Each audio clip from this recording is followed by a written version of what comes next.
This is Rydo, and we're back to Magic the Gathering Arena. Today is Friday, January the 17th, one day after the new expansion coming out, and it looks like it's going to be one of those days as far as YouTube is concerned where they're not going to bother to put out notifications, which sucks, certainly. I mean, imagine working at any other job where your support staff or your boss is stated position and their job is to notify people when you make a video, and just half the time they go, nah, I'm not gonna bother to do my job, and it affects you directly, and it affects you potentially being successful. That would suck, certainly. Speaking of things that suck, right now, to get the mastery, let's address this first. Unlocked. It requires 3,400 diamond gems, the premium currency that seemingly can only be purchased through the store. Like, as far as I can tell, while I could spend 2,000 and hope to win 7 victories in a draft and get back gems, that's like the only gamble I could do. In all honesty, I get no victories, I spend 2,000, I get back 200. Or I get 3 victories and then you would get back 1,200 gems. It's not until you get 3 victories, 3 wins, then yeah, you get 200 even if you lose. But yeah, it's not until you get 3 wins out of 3 losses, which would be tough, frankly, since I don't know this new expansion. I don't know these new cards. Nobody really does, except for maybe some people who cheated. So you'd have to do incredibly well to make any profit on this, and it's not guaranteed. Nor is it possible that people with 0 gems, if they were just brand new to Magic, like they started because of this new expansion, the new players, they can't get into that sealed draft and do that. The only other options are to spend 10,000 gold, which is roughly 1250, to get this card, which doesn't help you get any gems. Or do a ranked draft to Throne of Eldraine for 5,000, and I guess then if you got enough victories here, you'd only be trading gold for gems. So I guess maybe I need to do more ranked drafts, but do I want to do a Throne of Eldraine ranked draft, or do I want to wait? Because the secondary part of that problem is this ends in 13 days. What is the chance? Like, we kind of don't have a guarantee that there will be a ranked draft. Alright, so in an abundance of caution, I guess I need to do this ranked draft, Throne of Eldraine, today.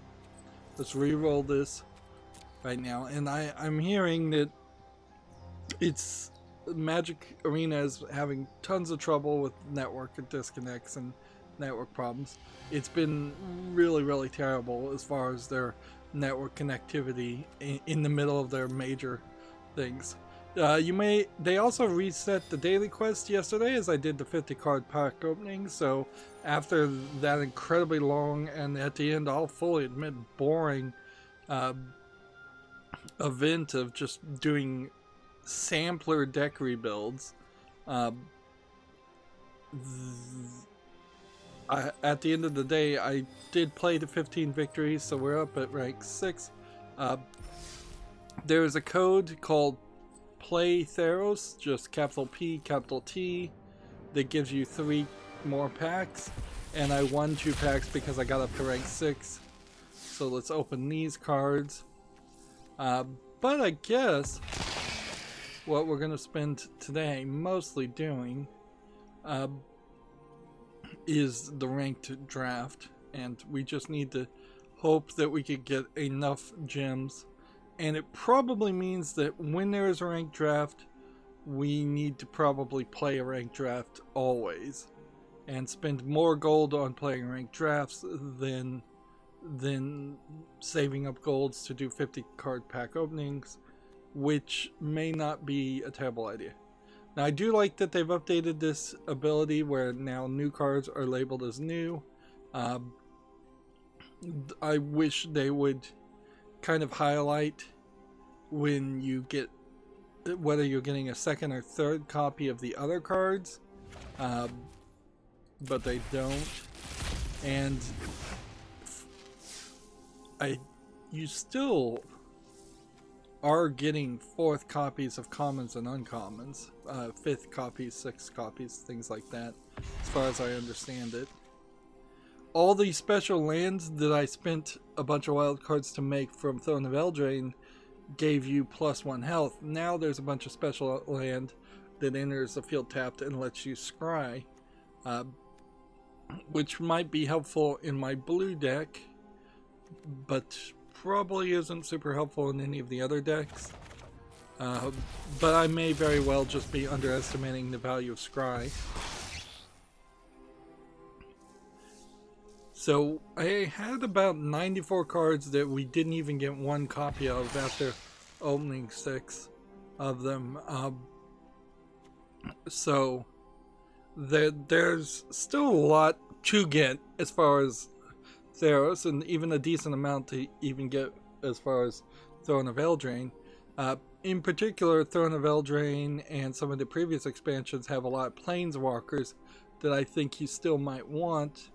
Theros has a bunch of these saga enchantments that are pretty cool. Some of them are pretty cool, some of them seem pretty dumb, but the way they play out over the course of 3 or 4 turns is a cool concept.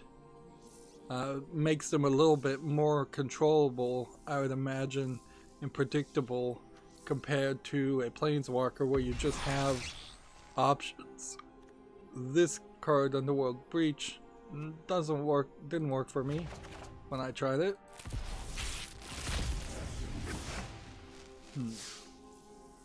This one's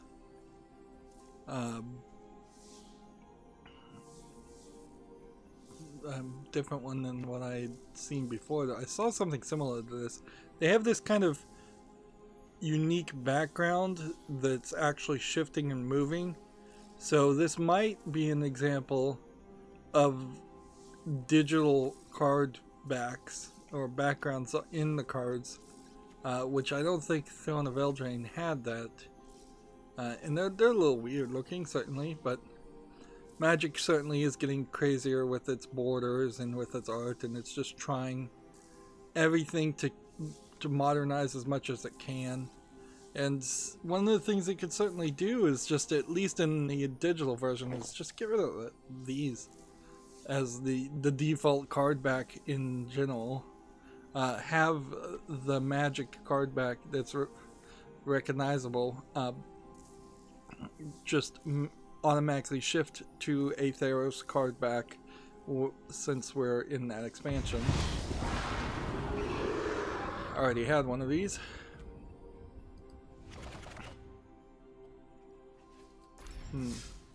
And honestly, they could probably just change the card back on their new expansions too, and just be done with it.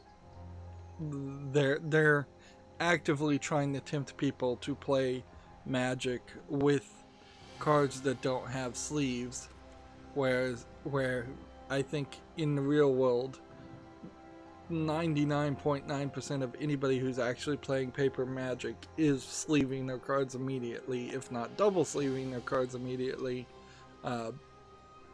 covering up the back anyways. Alright, so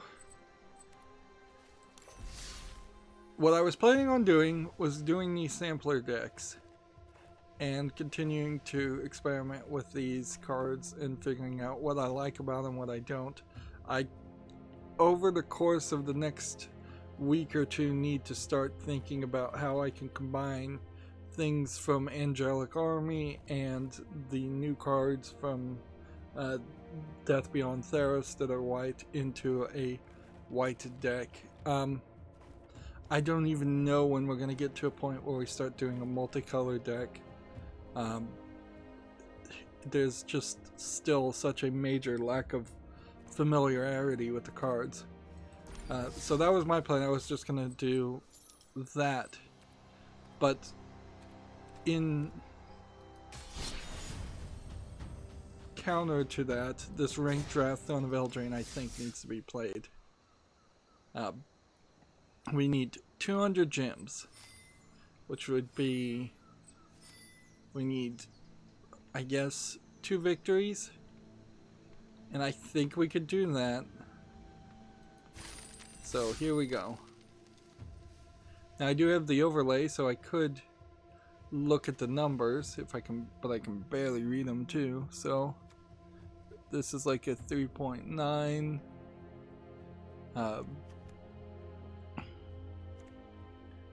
This is like a 3.9. Do we want to do aggro or do we want to do like a control? I mean, do we really have a choice as far as what we're gonna play? Let's see. 3 damage to a creature planeswalker if that creature would die exiled instead. That's not bad, and that is pretty straightforward.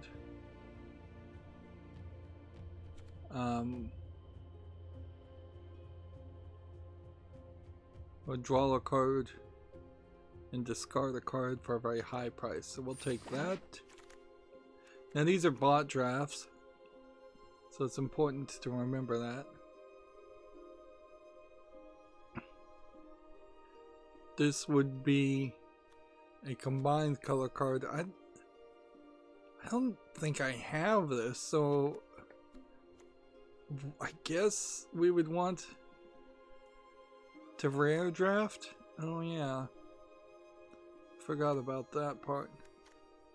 And my overlay system actually I think tells me that too, so let's rare draft as much as we are doing anything else. So I don't have that, so we'll take that.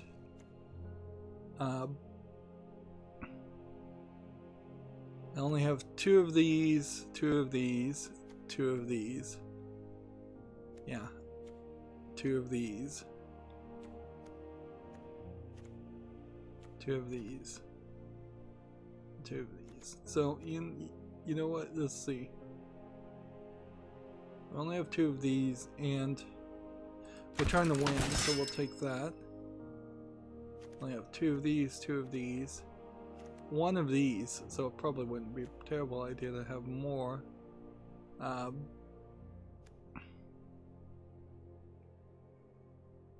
Yeah, a red-green concept makes sense. Only have 2 of these, 2 of these, and 2 of these, and 2 of these. So we'll take that. I'm just mostly rare drafting now instead of getting cards that I'd want. This is a good card, so nice. I'm missing one of those.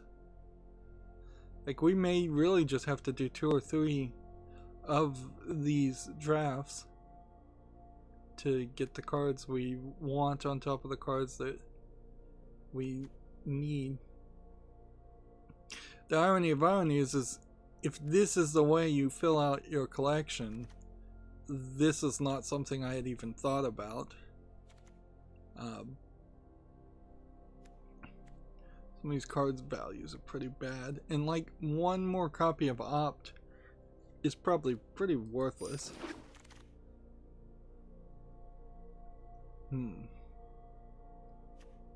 Yeah, it never even crossed my mind that I should just be doing drafts, and that the drafts themselves would be the way in which, with the overlay app, I could fill in the gaps of cards I don't have and end up with potentially four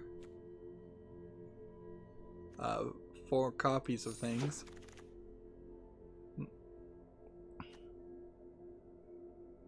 Let's see, and I really am just rare drafting at this point. Like, that's all I'm doing. I'm looking at cards I don't have, and I'm grabbing them instead of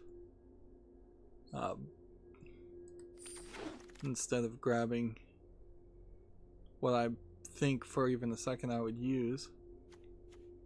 Let's see. But also it gets into a weird position where it kind of doesn't matter what cards I get here. Like, Throne of Eldraine cards are still going to play a role, but not a major role, really. Like, they really aren't going to play that major of a role once cards start getting banned.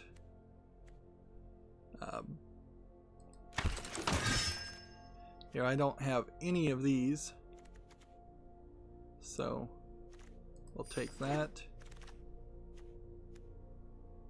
We've never gotten any indication that if you get one copy of a card, that raises your chances of getting another copy of that same card. Here, let's get another one of this.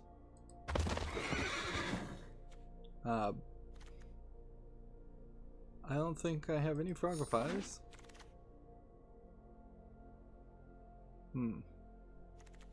I am just at complete odds with what I should be doing right now.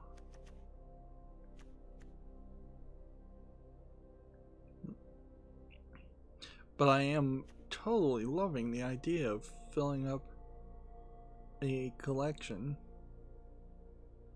and actually having that chance of having a full collection, when really I'd kind of given up on that idea.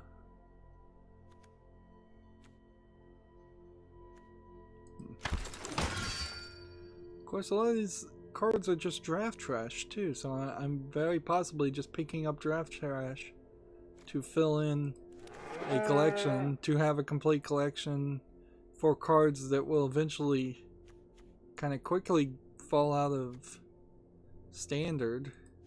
I have like 4 copies of all of these, so let's quickly look here and see if there's anything we'd want to actually play.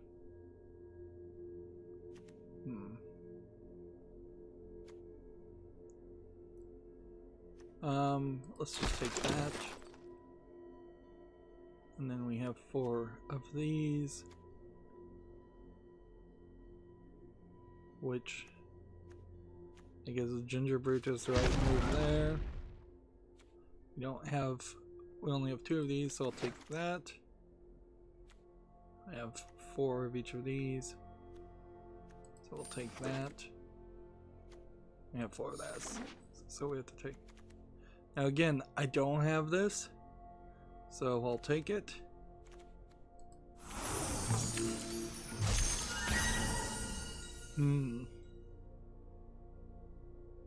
I only have 2 of these. I only have 2 of these. And I have 3 of those. So start with that. Only have 2 of these, 2 of these. I have 3 of these, and 3 of these. So I'm not even really looking at the cards. I've been blinded by greed. Only have 3 of these, 2 of these, 3 of these, 2 of these, 2 of these, and that. So I'm gonna take this and then only have one of these.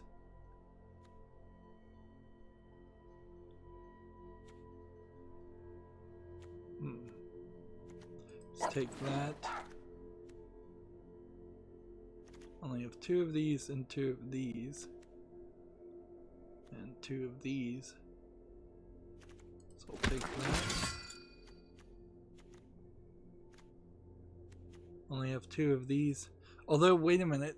Did I already get two of these? And is this counting ahead? Or do I have... or am I going to end up with more? I kind of wish these were in alphabetical order. This starts with A, Ardenvale Paladin. Is there a card here called Ardenvale Paladin? Apparently not.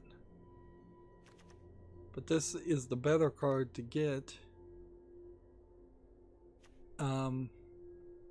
Actually, I think I want this though.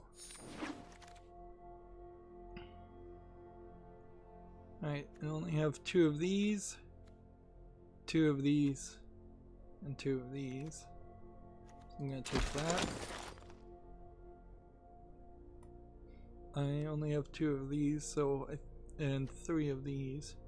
So those are my only two options. I have four of these, many of these, many of these, and many of these. So then the question is, like, this is the best card to have. And now I am really just picking cards. I think this is the best card to grab. Otherwise, alright. I'll take one of these and one of these because those are ones I don't have. And we have to take that.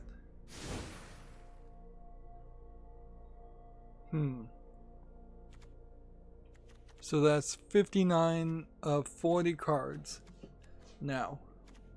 So we have just drafted 4 cards. And let's see. We only have 3 blue. And we have 9 green and 5 black. So I think blue and black can probably be ignored pretty quickly because that's not gonna work. And then let's get rid of the black cards also.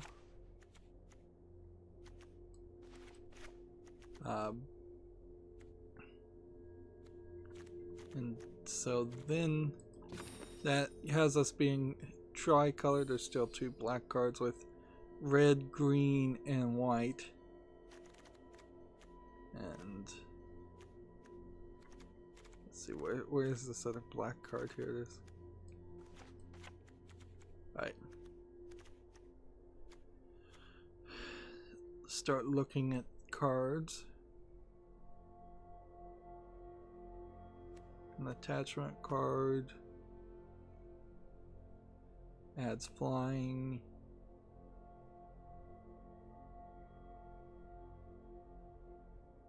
Hushbringer would be weird.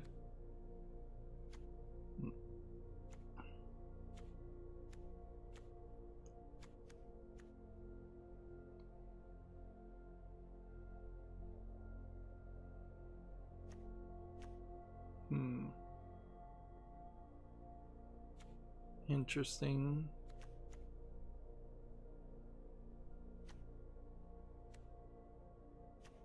Right, so this is a white and black card. I don't think that's gonna work.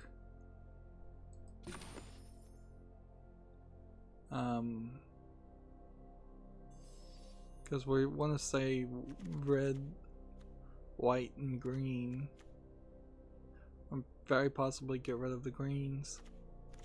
That would be the next choice, right?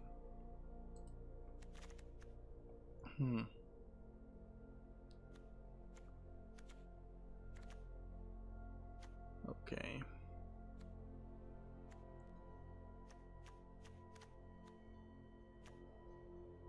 Or are we going red and green and getting rid of the whites?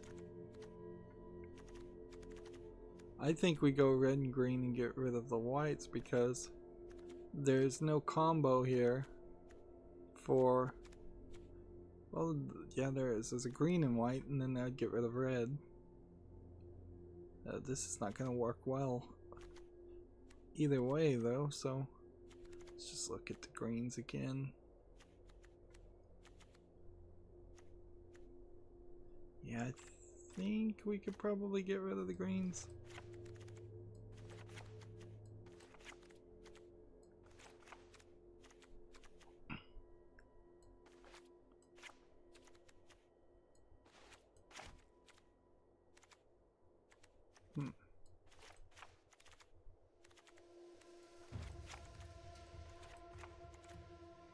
There we go. So then that balances that out to just red and white and 42 cards. So then it just becomes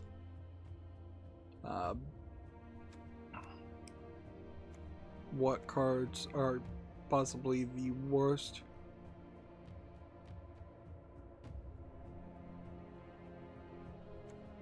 possible cards to have. How many knights do I have, by the way?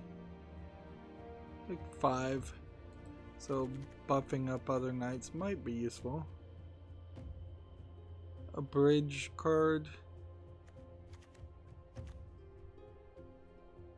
Like human tokens.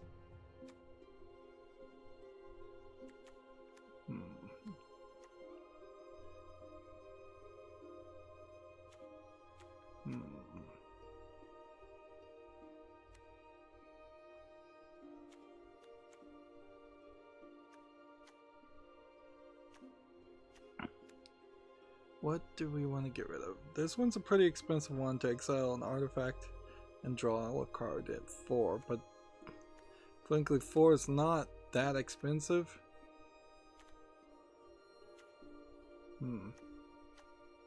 Let's get rid of one of those.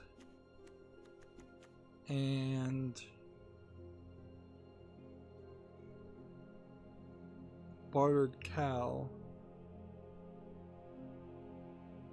When its dies are discarded, draw a kit. You get a food token. That's interesting. Double strike. 3 for 2/3.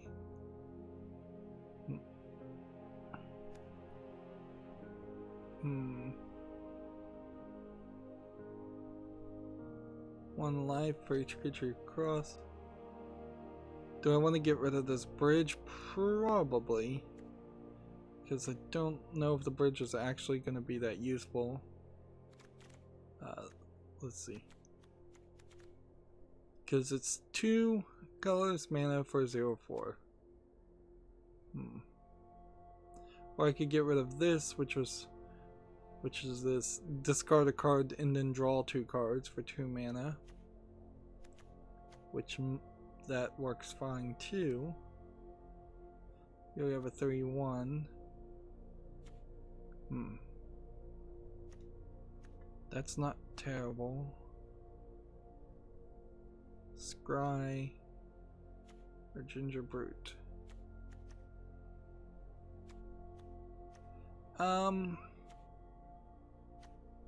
Let's get rid of this. And there we go. There's our draft deck.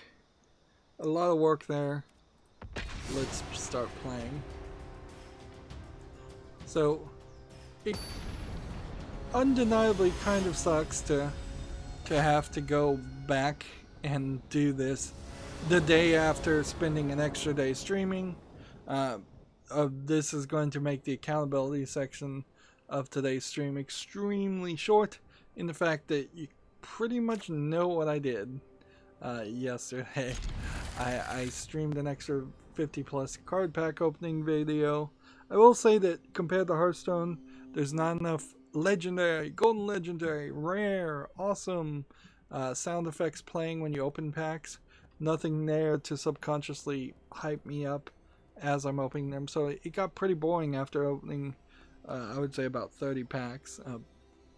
Particularly since the zoom in that you get here is the only zoom in that really works for my distance in which I'm looking at the game. And every other hover zoom in still is a little too small for me to read. Like, I can read double strike there, but when you start putting a ton of text here, that's a little difficult. And there was at least one card where the font size on the text got even smaller.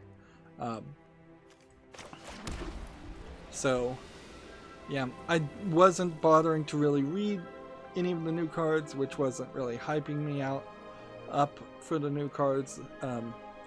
They need a cell phone version of this game, and they could easily take the first step to developing a cell phone version of this game by just having the card pack openings turn into more of a line like they have over here. Like they already even have the code.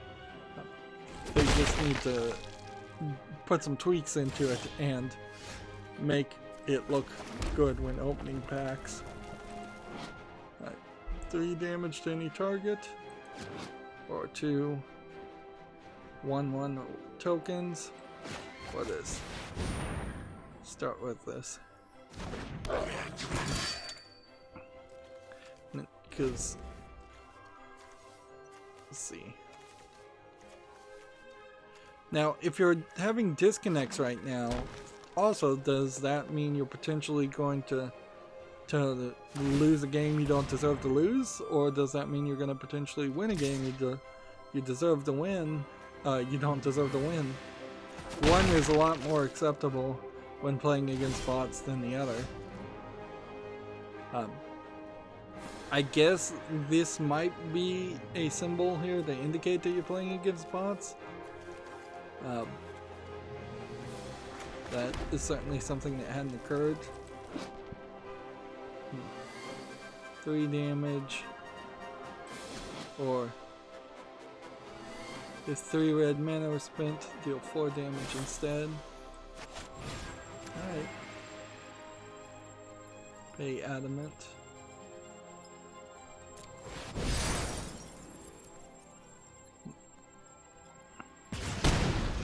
Do 4. And then attack. And this will have double strike to do 2 more.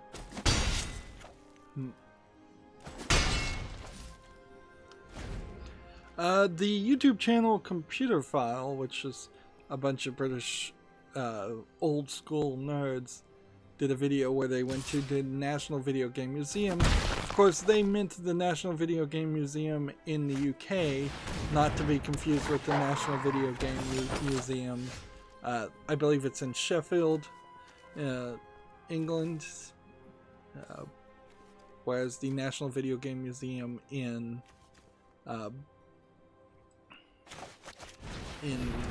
the United States is in Frisco, Texas. Let's see.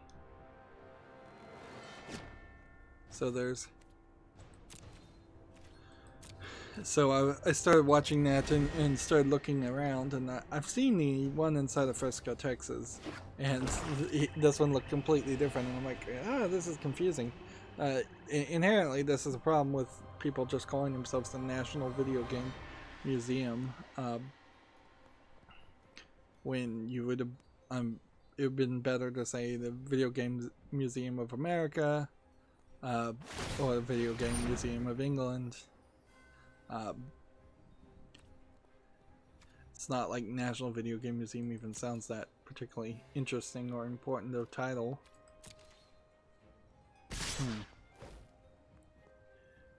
Yeah, but other than playing Hearthstone on screen and playing Hearthstone off screen, yesterday was somewhat of an off day, a working off day, which is not really an off day. I didn't get into any programming. I am in a position where it's probably not the best point to take a break, where I'm having to, the string header helper library just does not work, as far as I can tell. Like, the actual functions don't seem like they're doing the things they're supposed to. So instead I'm using C strings instead, which are what the internet, as far as my searches, seem to say I should be using. Let's see. Yeah, I don't think this is gonna happen any quicker.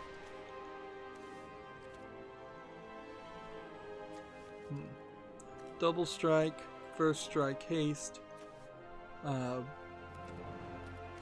2/2. Artifact or enchantment.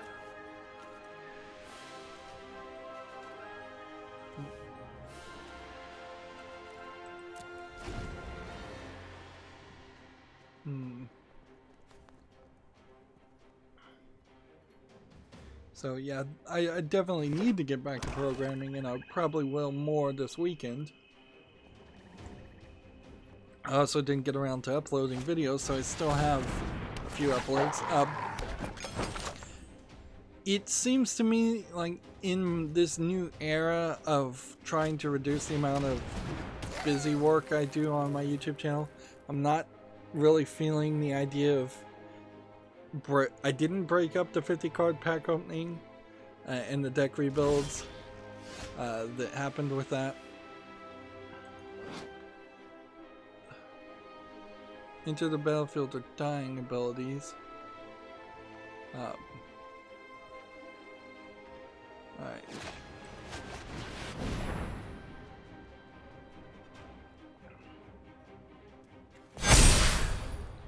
Let's do this. This is about as good as I think I can go.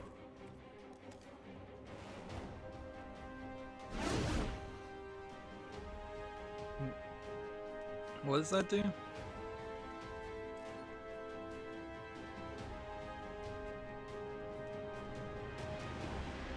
It gave it +1/+1. Interesting.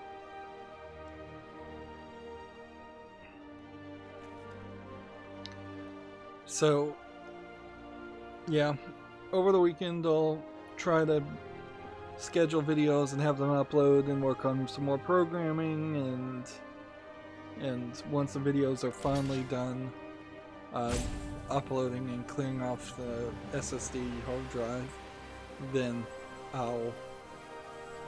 I need to really jump back into making some pre-recorded footage.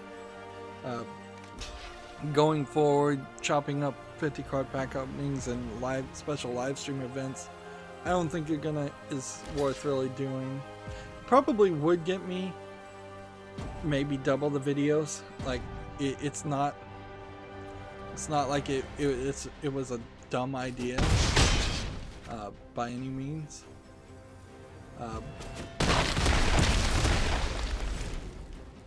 I was definitely getting more views by putting the same video up twice. I got about 50 views from the card pack opening almost instantly, and I didn't even start it at an early time, in all honesty. There's also the fact that Theros Beyond Death is in the title, so maybe a little demonetized and de-promoted by YouTube. I saw a lot of other bigger YouTube Magic people just calling it Theros Beyond.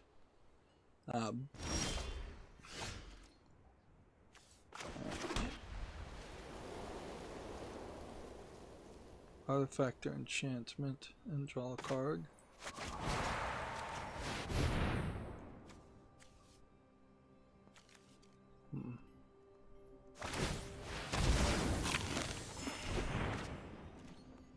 Well, that didn't quite work. Let's do no attacks this time.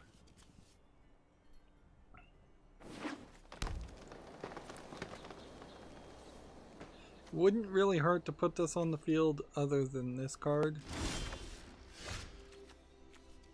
So let's do that. And let's do that. And this has flying lifelink, so it should have been on the field actually a lot earlier. That was stupid on my part. Now this has first strike and double strike. So, with the exception of this card, I could attack fine. So if he attacks with this, then I can strike with this, and then this, and this, fine.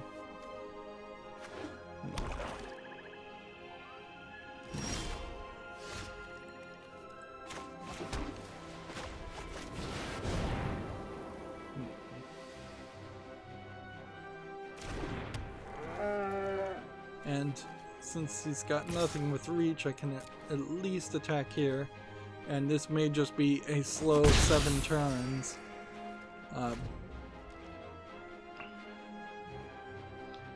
Probably just attack in general and win.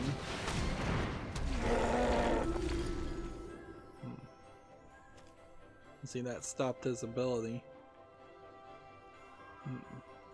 Hushbringer actually might be a pretty great card when playing against something like a black deck that has a lot of cards that plan on dying, plan on having death triggering abilities, or even a green deck here, which was what this is, and you're running against a lot of things that have abilities that activate when they're played.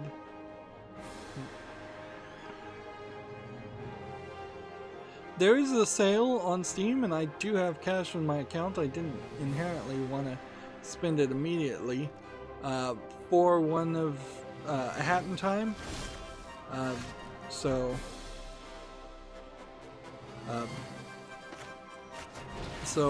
I could, in theory, buy the deluxe version of that, and that is a game I've wanted to play, and it is a game that has been difficult, to say the least, as far as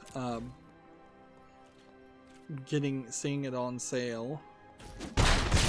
But then there also are some weirder Japanese games that also rarely go on sale. So it kind of sucked to spend that money, but in all actuality, it doesn't really matter too much. Particularly when these are like top tier wishlist games that I definitely wanted to own. But I am certainly falling down further the field of just purchasing things for purchasing, and the entertainment is becoming the shopping more than the entertainment is even becoming playing the games, because I'm having this major side project of an electronic digital sign, and let's see, this, and what else do we want to block? Like, I kind of can't block that, because if I do, then there'll be trouble. But I kind of have to block this. So, first strike on that blocks that fine. Actually, double strike on that blocks that fine. That blocks that on fine. That has them do 7 damage, leaves this alive, and this alive. I hope all of this works.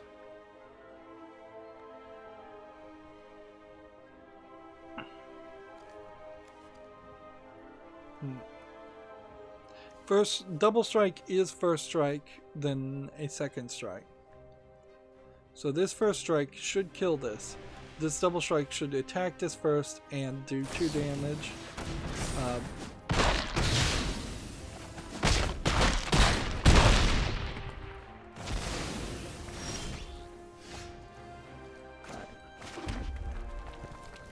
We've just got to go.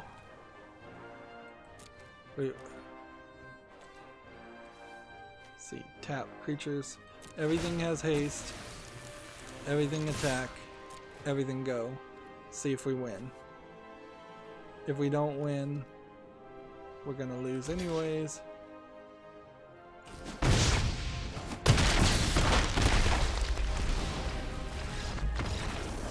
I could have also run the numbers there and calculated, but that's kind of beyond me. It's, come to think of it, a little crazy that you have tier ranking when you're playing bot matches anyways. Like, that kind of doesn't make sense.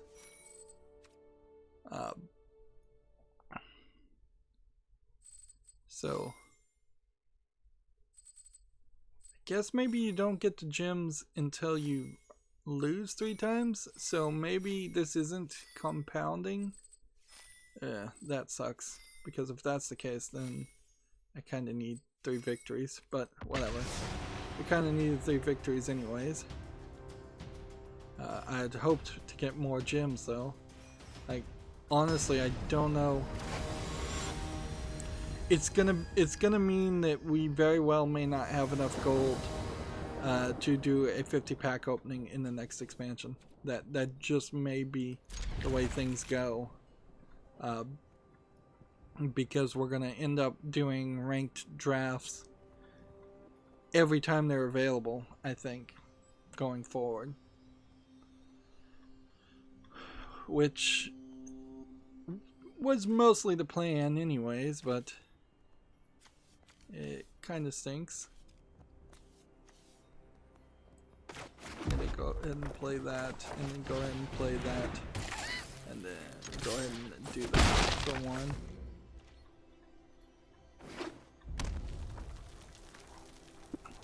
It almost feels like these kind of draft games should start you with like 15 health instead of 20, just to speed up the process, since you have less cards anyways. Just speed it up even faster.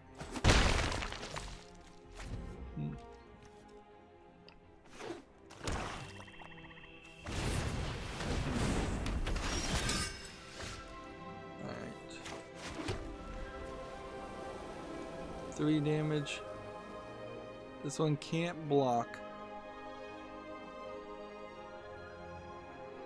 Interesting. Well, if it can't block, then I'm gonna put this on the field.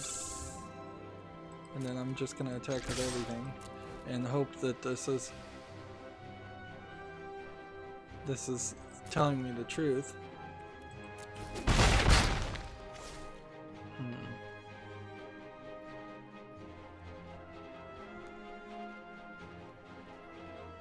We have a decent amount of games that we need to cover, and a decent bits of news, and I thought we were going to have more network trouble, so I thought we'd very possibly just devolve this entire stream into covering video game news, which I guess it's not the case, so let's remember that we don't have a timer.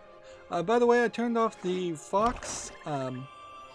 Fox made some noise that was a little annoying, and that may have always been a feature that you could turn off your little pet, but I've turned it off. I guess if I get the owl, which I probably will get the owl as long as I can get enough gems to unlock the mastery, then at that point I'll probably I'll probably apply the owl for a while.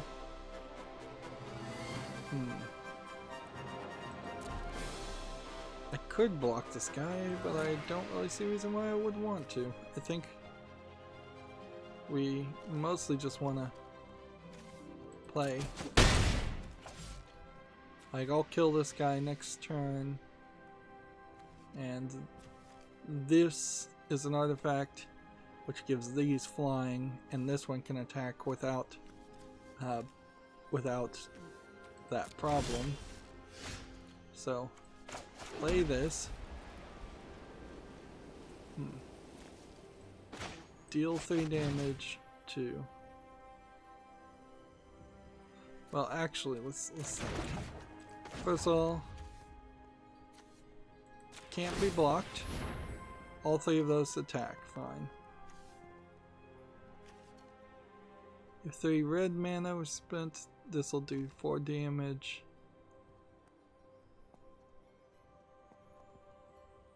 Discard a card, draw 2 cards.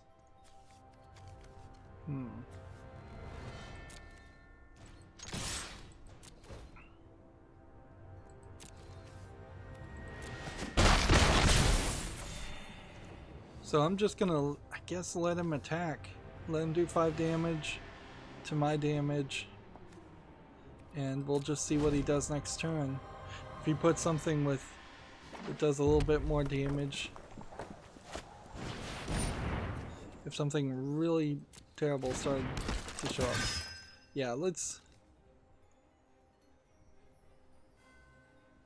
see. Let's get rid of this. Next opportunity. Yeah, alright. This to destroy that.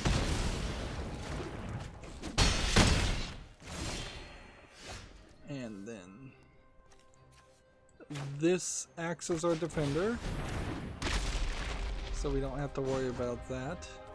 We don't even have to use a mana there. And this would draw 2 cards, and I think that's the right move. Discard this card, draw 2 new cards. Yeah, that's right. That's what we want.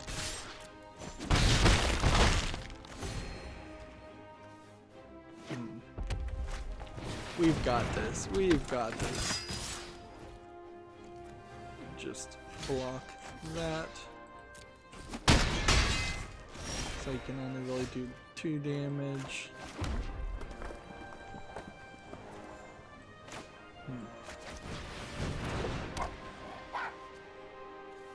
Let's see. There we go. Do I want to tap this and gain haste? No, I don't. But we will block, use that ability. And then we'll attack with this, this, and this, and then next turn we're attacking with 2 of these. It's kind of crazy considering how I was really just rare drafting that I ended up with a deck that seems like it has a decent chance of going pretty far. Now, getting just 3 victories is the minimum.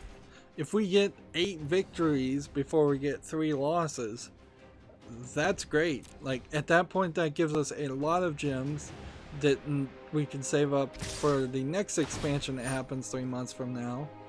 So this is Human Knight, so that would get +1, making it 3. I mean, I guess in the end it doesn't. No. Resolve. And then pass. And then block. Block that.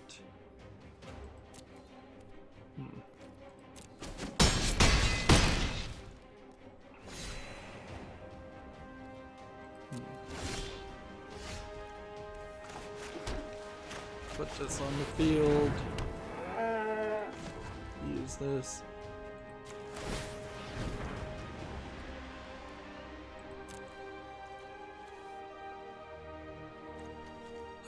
We might be in a bad position here.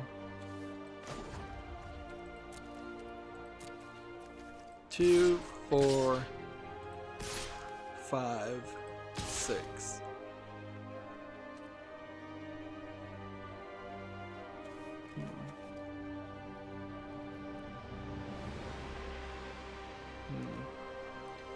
Yeah, let's play a little bit more conservatively here.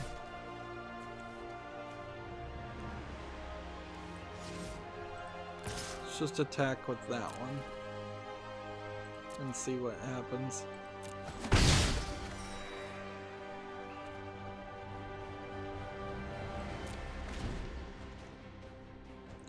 Because I may have to sacrifice this to get more health. I may have to let this die before this dies so I can get a food token.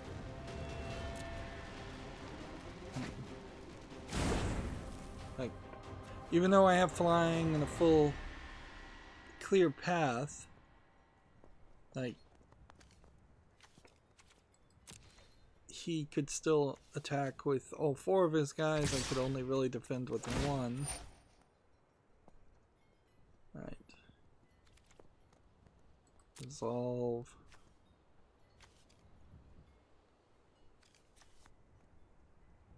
Right. So, I'm gonna choose this blocker and then this blocker and then this blocker and then this blocker, which that doesn't work for me, and then this blocker. Ah, this sucks. What if we put 1 here and then 1 there? Block.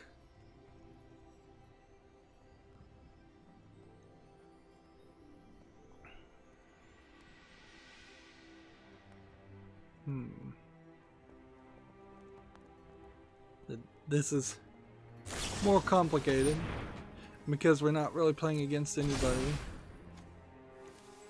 Let's see. So at this point, I can not sacrifice it because I don't have enough mana.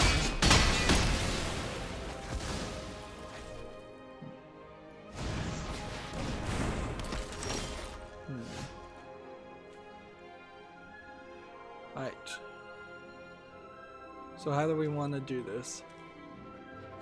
This can block this, and this can keep attacking.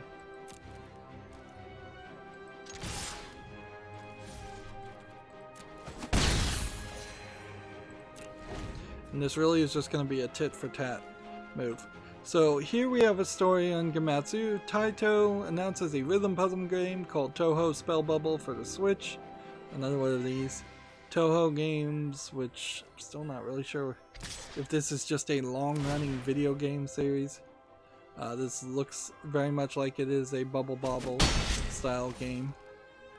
It's digitally out in February in Japan, and I wouldn't be surprised if it did get resold under a different kind of skin. What's this? Other knights get +1/+1.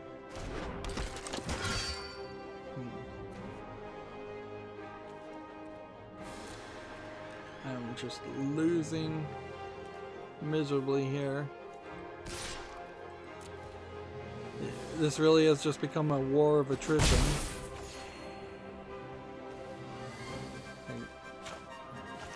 Might as well play the land.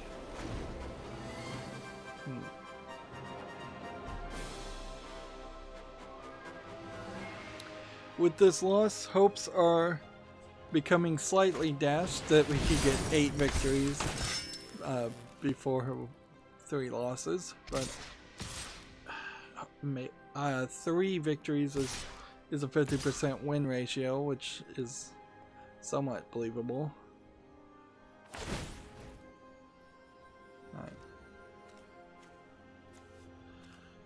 This guy will kill me. So we do this, and we do this, and we lose anyways.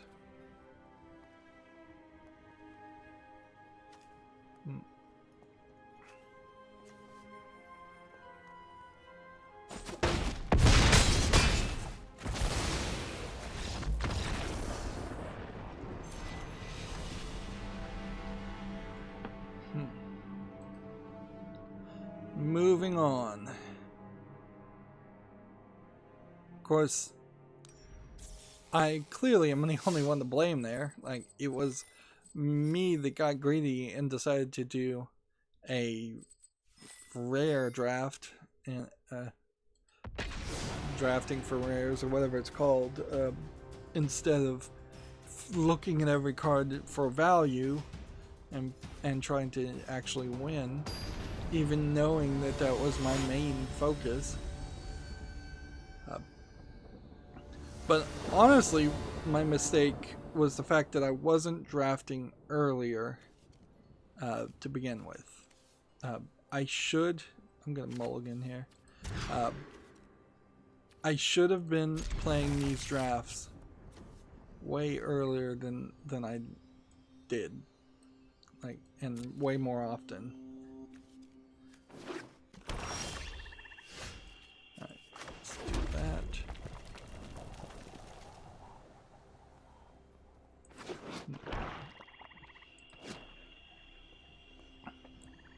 We have a game on Steam here called Spell Sword Cards Dungeon Top, which looks like it is a card-based placement game. It looks a little bit like a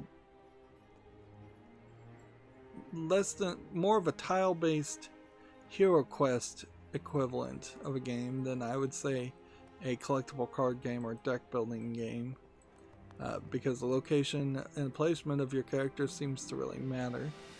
They want $13.43. This is English and Chinese, which is a little bit of a red flag, but I'm going to put this on the follow list because there's some positive reviews already, and we'll see if it comes out of early access. On the other hand, like, Slay the Spire was another game that is on sale right now, and I want to buy that and I want to cover that, but seriously, can I justify playing Magic right now and another card game? That's going to be a real hard justification.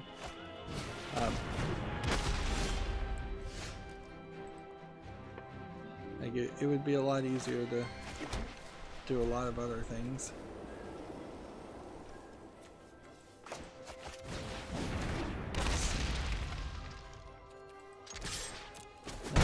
Good news is this doesn't have reach, so I'm playing him just tit for tat, but he does have that spear, so I need that to go away, otherwise he's going to attach it and give it a +2/+1.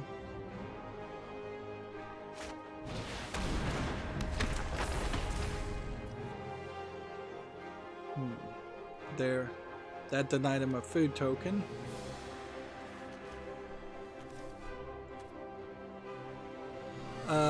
Let's see, Gamatsu has an article here for the Switch, a puzzle platform adventure game called Orin the Tiny Forest Spirit that's coming to Switch January 24th. From this image, I really don't know what's going on over here, but I assume this is the main character, but I also don't really know what's going on here. There's a lot of visual confusion in that image. Let's see if we can look at the trailer. Why is the bot, by the way, running out of timeouts? That's a question. So in motion, it makes a little bit more sense. It seems like you can shrink and grow yourself. But there is a lot of stuff flashing on that screen. A lot of different colors. That really does feel like a game that would be very frustrating to play pretty quickly. Seems like it flicks colors all the time, and man, yeah, that's looks like a pain. Get that on the field.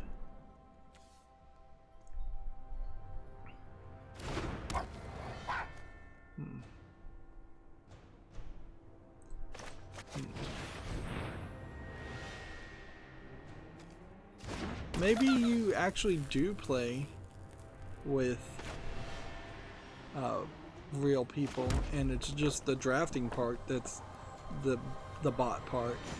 That would be crazy. And my eyesight's getting worse. I don't know if I'm half awake or what. Like, I'm having trouble reading things I wasn't having trouble reading just a second ago.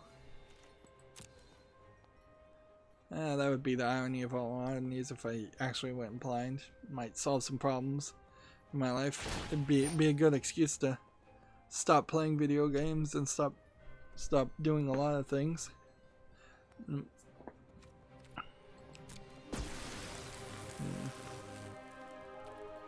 Does this have death touch on it? No, I don't think it does.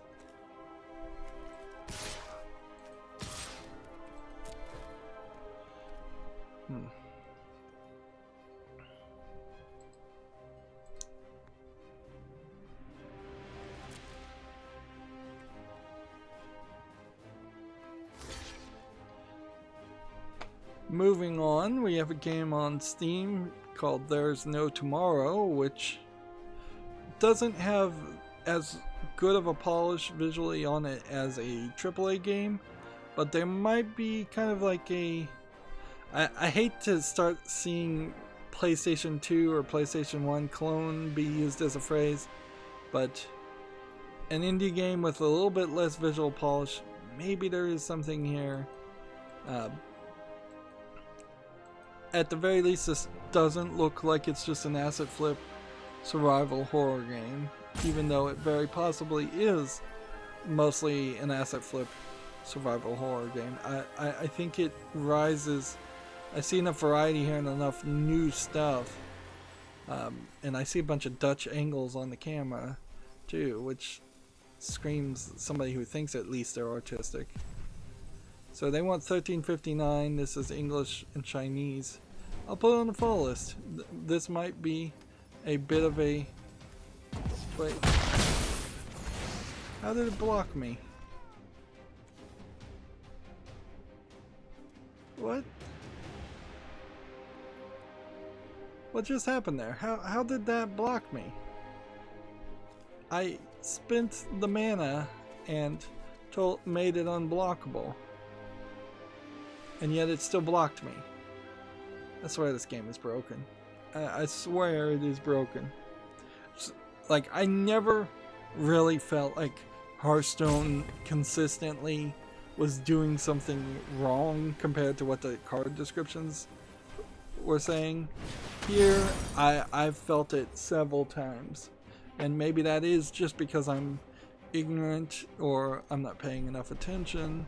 And Magic is potentially just a little bit more complicated of a game, but it doesn't feel like that. It does feel like there's straight up it just glitches scenarios.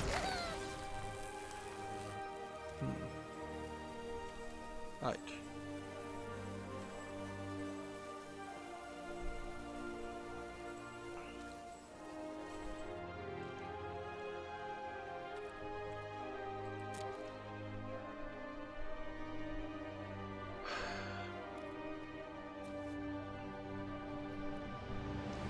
Guess we'll just have to move forward, but I honestly may be getting screwed here.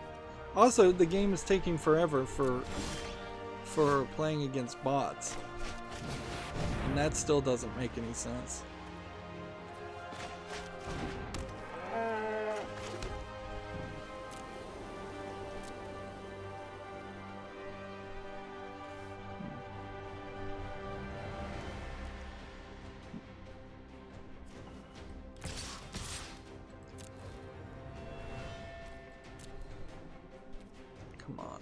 Attack. Moving on, Gamatsu has an article for the Switch, the romantic comedy RPG Murasame no Sword Breaker, or Murasame the Sword Breaker, is coming to Switch in Japan on January 23rd. It says it's an RPG. Interesting.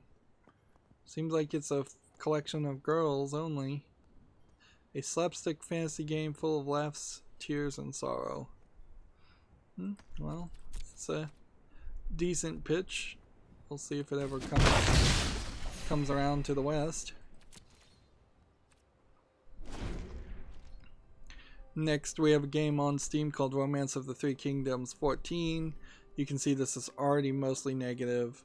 This is Koei Tecmo selling the same game over and over again. And yeah, English is not supported, so it's not even English speaking people that hate it. $60 or $65 for the digital deluxe version. Japanese full audio with Chinese and Korean. Also, it seems like the priority there is probably Japanese. So, yeah. Hack and slash button mashing game, I'm sure, like all the other games.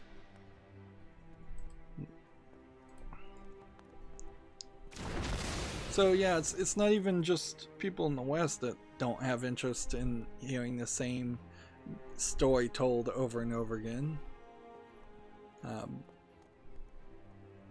People in the East are tired of it too, particularly if you are just telling that same story over and over again, it's probably because you didn't do any effort into it or do anything different.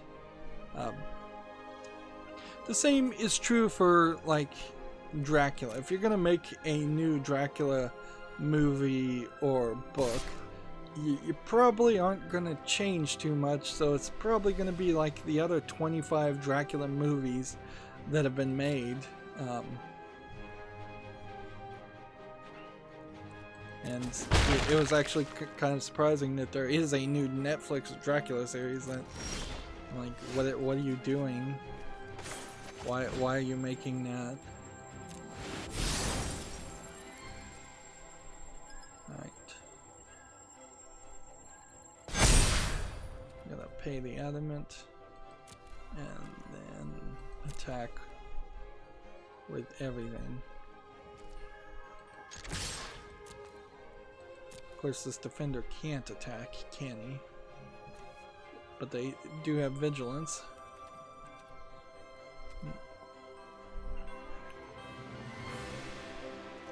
This is just taking forever, though. Really taking forever. And why does a bot have a pet? Like, if this really is about bot I'm playing against, the only reason this has a pet is because they want you to want a pet. And so they're trying to manipulate you mentally into feeling like you're left out. Speaking of being left out, OpenCritic has an article here. Cyberpunk 2077 has been delayed until September. No big surprise there. I felt like even the announcement date that they had before, which I think was like in February, did feel like it was coming out of nowhere. So it really did just feel like a prime example of CD Projekt Red having too early of an announcement date, and they really shouldn't have announced anything, because even now I wouldn't put it past, I would be not super surprised if it is delayed quite a bit more than what you would think. Alright, so I'm going to play this and not use its adventure ability. That way I can play this and... let's see. You have to sacrifice a creature. Oh, wait. That was wrong. This is a different card. But, wait a minute. This may still work fine. See, next.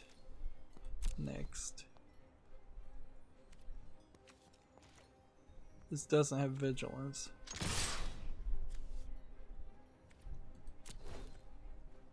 Next.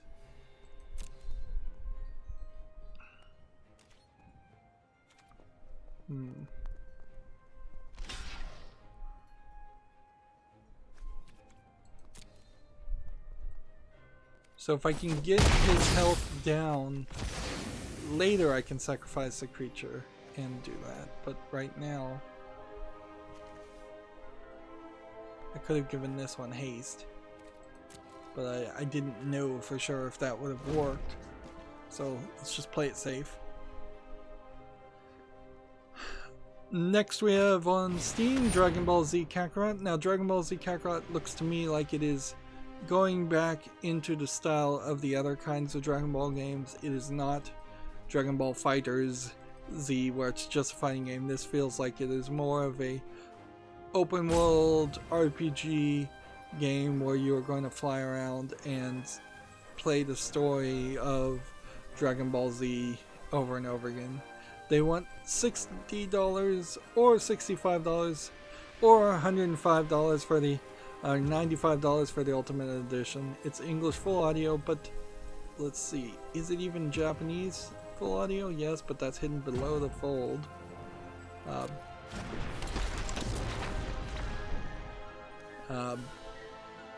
It's rated very positively, but I don't know.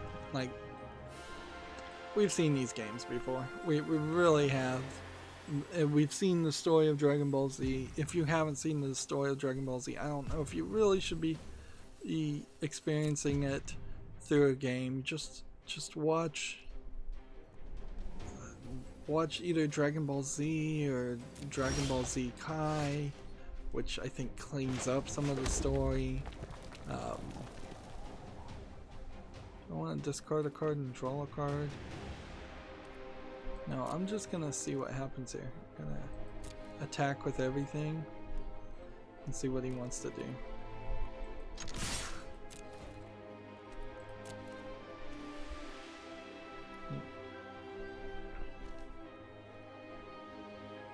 If he decides to block,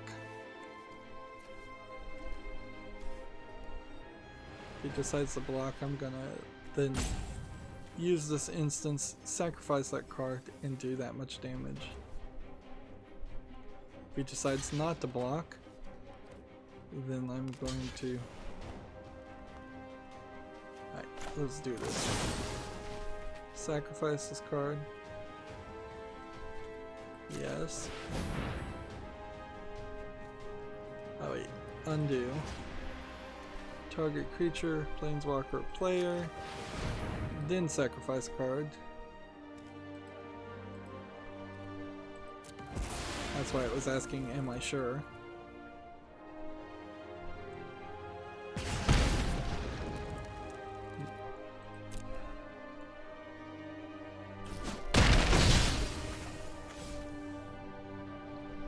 There we go.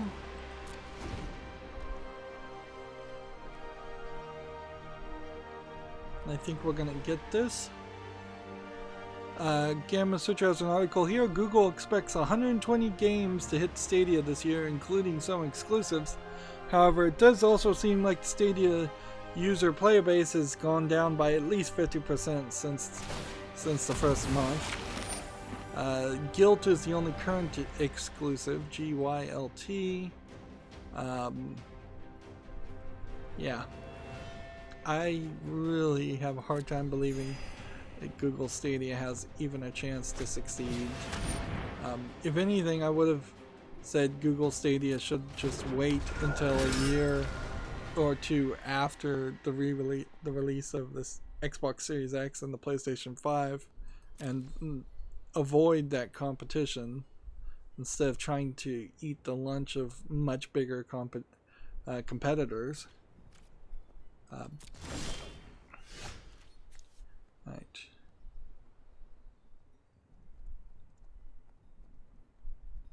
Deal 3 damage to a target. Creature or planeswalker. Alright. Let's see what happens here. Oh, is this an instant? Yes, it is. So we're just gonna attack here.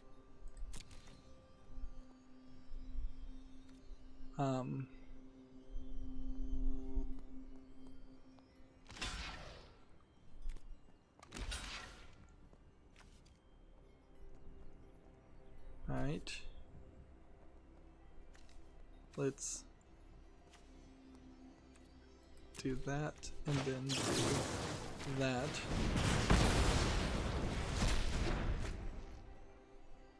And then let's see how that turns out. Looks like that worked particularly well. Komatsu has an article here. The Elder Scrolls Online Greymore expansion has been announced. So yeah, more stuff added to the Elder Scrolls Online. I seriously doubt though anybody new is coming to that game, and let's be honest, if it weren't the Elder Scrolls, I don't think anybody would really be playing it at all. Alright, this may be a longer journey than I'd prefer to get a victory here. Because I think at this point all I can really do is just attack with that.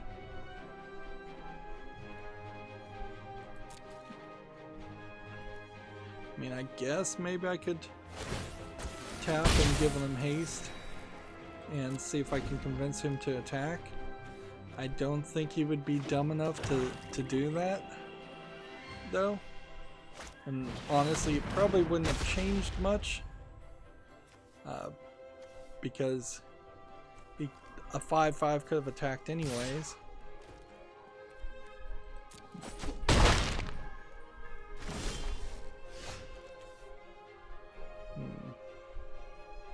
Discard a card and draw 2 cards.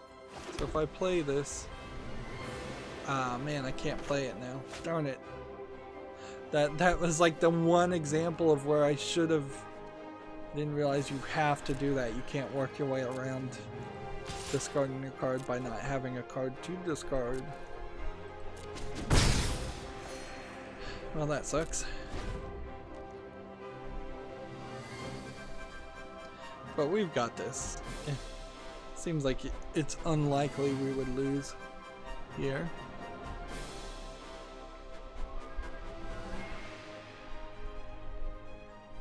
Let's see.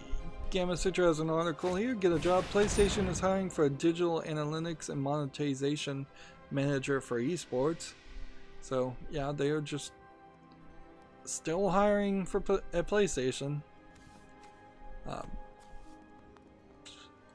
I'm not sure if that one is really going to be in the offices in California, but I'd assume the answer to that is yes.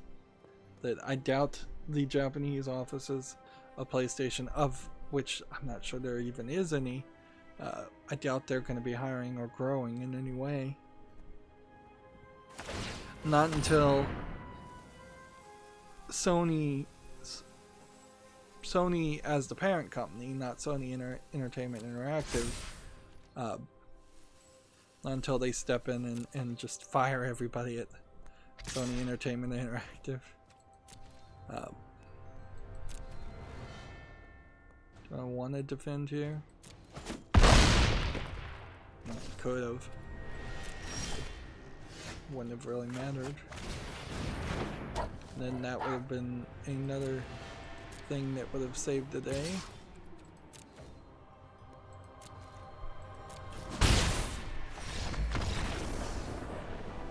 Yeah, major slowdown there.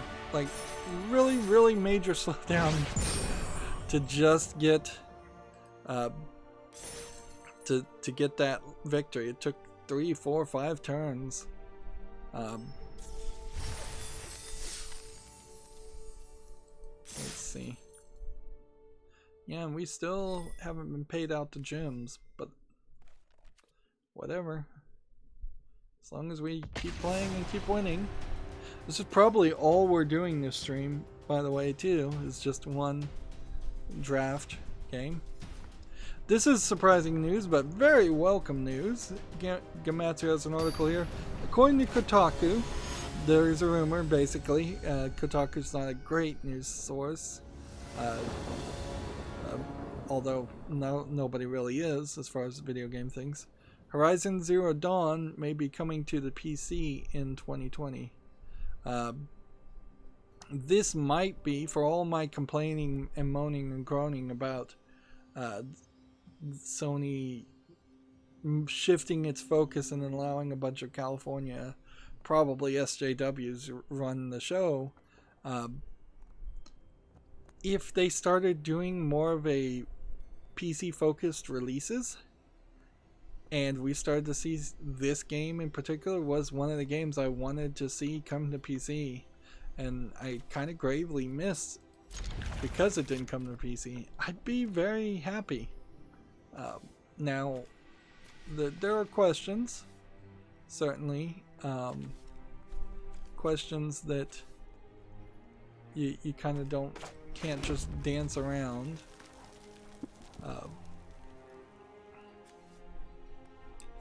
In the sense that,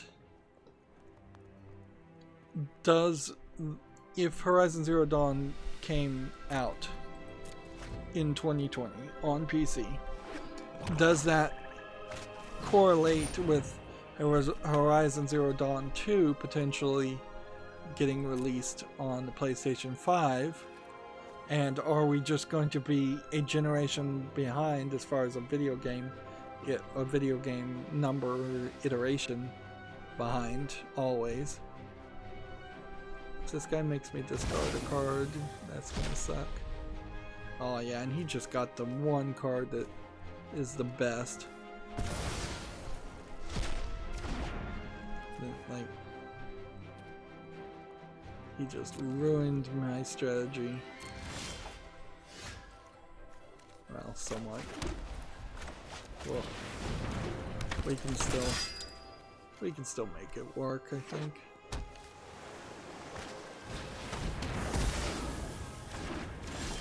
This guy's playing tight control, and because of that, he's going to drive me crazy every opportunity he gets. Discard a card.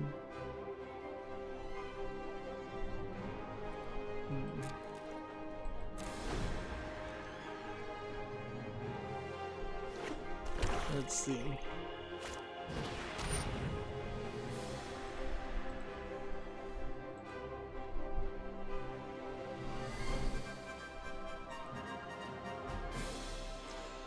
Next we have a game on Steam, Hentai Sniper Middle East. These troll developers still succeeding, and here's the problem with the review system. It's rated very positively. It's 69 cents. It's bundled, and they're abusing the bundle system clearly. Bunch of language it claims it supports. This is really just the same idea of combining low effort asset flip anime girls in bikinis with a slightly controversial piece of history or idea of conflict in general. So if it's not the Middle East, it's the Nazis, it's always something. First strike and haste allows me to attack with impunity, I believe.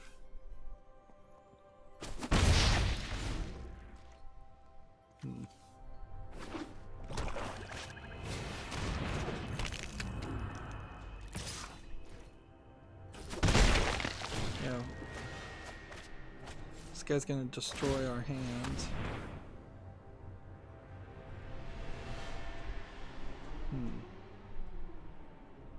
And he's gonna play Wishes, which I don't know what to say there. Gamma Sutra has the same article, by the way, that Horizon Zero Dawn could come to PC. Although it also does seem very much like... Right, so what do we want?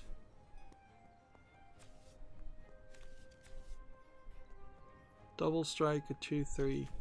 Probably not the worst card. So let's take that. And then Let's go ahead and put this on the field.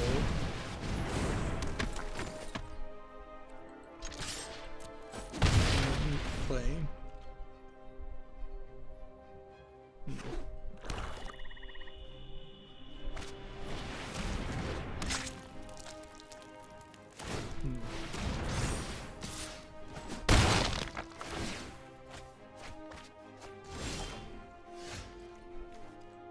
I'm gonna go ahead and exile that.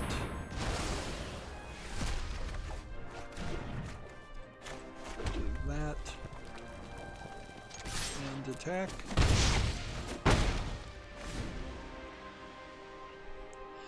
Next we have a game on Steam here called Time Warpers, which I believe is from the same people who make Time Clickers, which is a game that I still on rare occasions have running on my computer.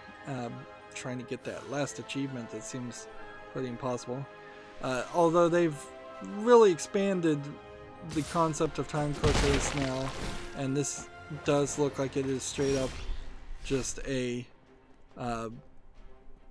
first-person shooter with polygonal graphics, and I don't know, maybe it's a tower defense game in part 2. $15.99. I've not really followed them down their path of taking the same concept of time games and going further and further. But yeah, Time Clickers was free, and Time Rifters was expanded on Time Clickers and made it more of a first-person shooter for $3.99. And this seems like Time Warpers is expanded it more into a place where you can wander around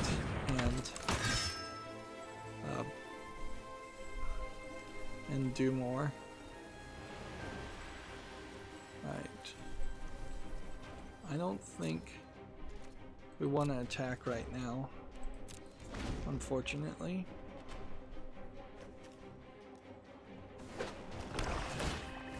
And I want to play this and then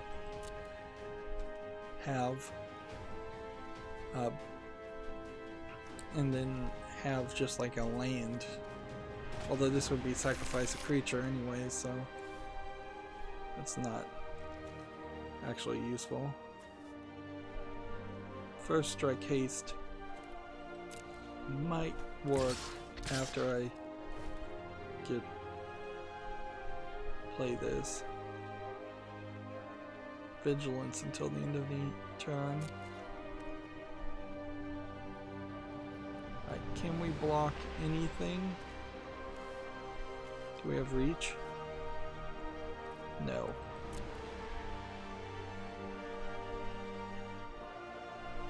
So I guess I'll put the Time Warpers game on the fall list, but I'm being particularly generous there because I don't think I'd actually ever play that. This guy's gonna wreck me if I'm not careful. Damage equal to your attack. Return target permanent you control to its owner's hand. Well, that wouldn't help me any. But another creature on the field might.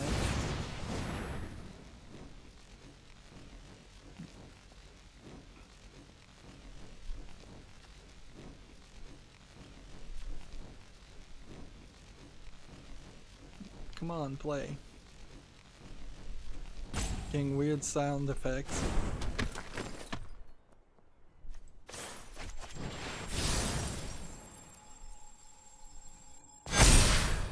Alright. Everybody attack.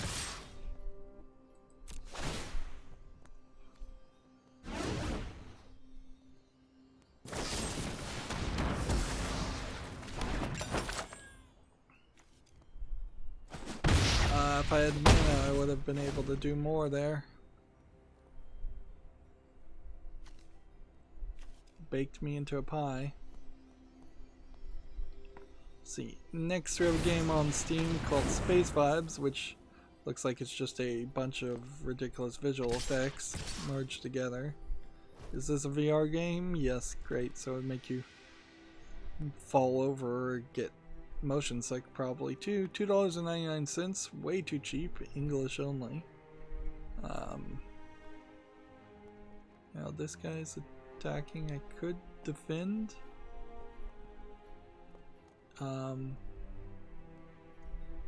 Let's not do it this turn, let's do it next turn.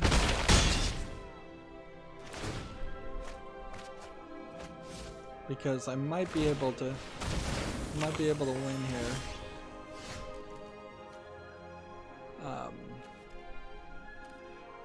Let's see, what does this do? Discard a card and draw a card.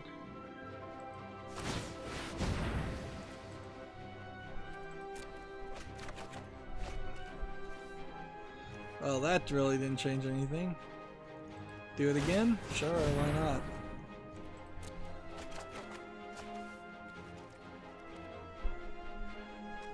But that did stop me from being able to do what I wanted to do. Which has also lost me the game.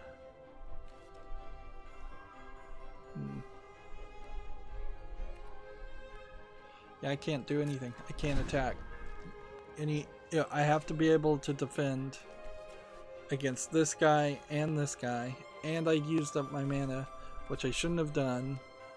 I broke my strategy, which I was going to be to defend with this guy, and then sacrifice this guy and do 4 damage there. So now I literally just have to do this, or I guess I could defend with this one.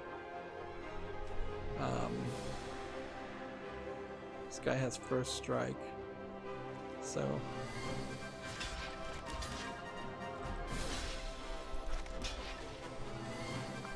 I needed 2 guys to block with that guy anyways.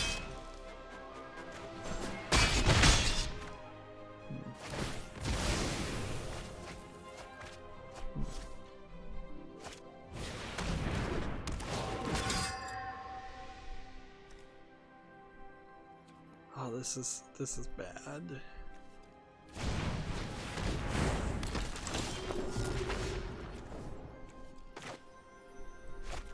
Create 3 1/1 creatures,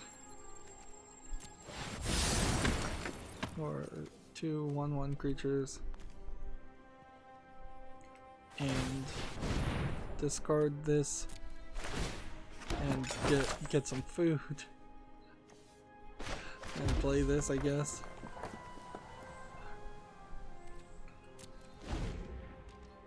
Oh, I've lost again, and I think this is the big loss here.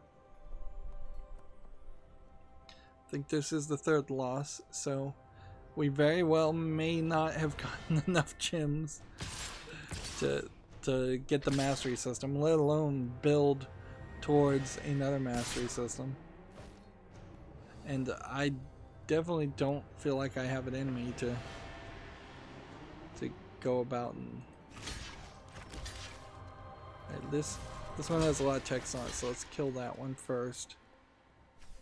And let's go ahead and block this. And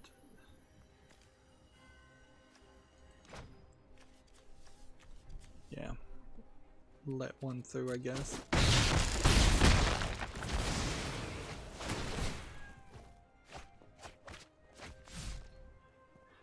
How many cards does this guy have? Like 14? And I have like 10? Yeah, we're not gonna run out of cards anytime soon.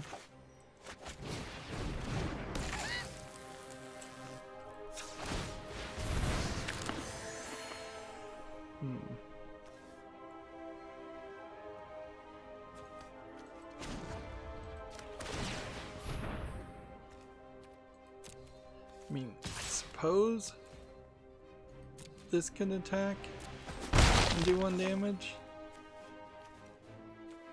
And maybe I could sacrifice it and then double sacrifice it. Sacrifice it, then also sacrifice it to do 1 damage to somebody.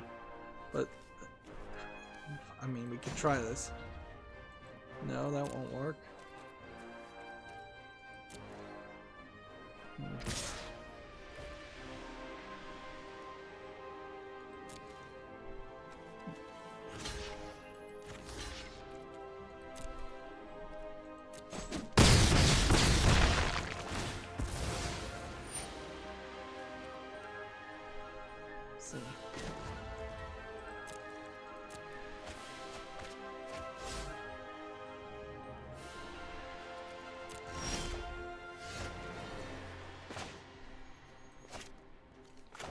Play this, and then do this, and then sure I can attack now.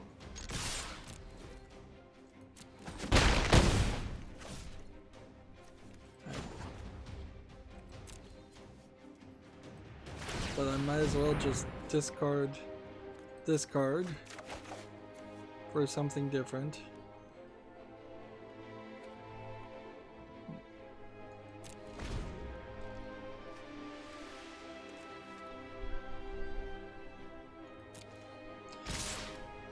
For a draft, I don't feel like my decisions were as terrible as maybe this seems, but they were pretty terrible.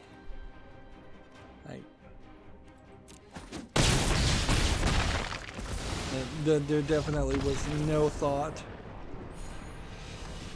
Interesting that the card moved back to the other person's side of the table at the end of the game. So they animate the idea of the cards going back to their owner, as they would in the real world, scooping up their cards, which is an interesting idea. I suppose I could go into my deck and try and change some things, but yeah, I don't know what I'd really do that would fix things.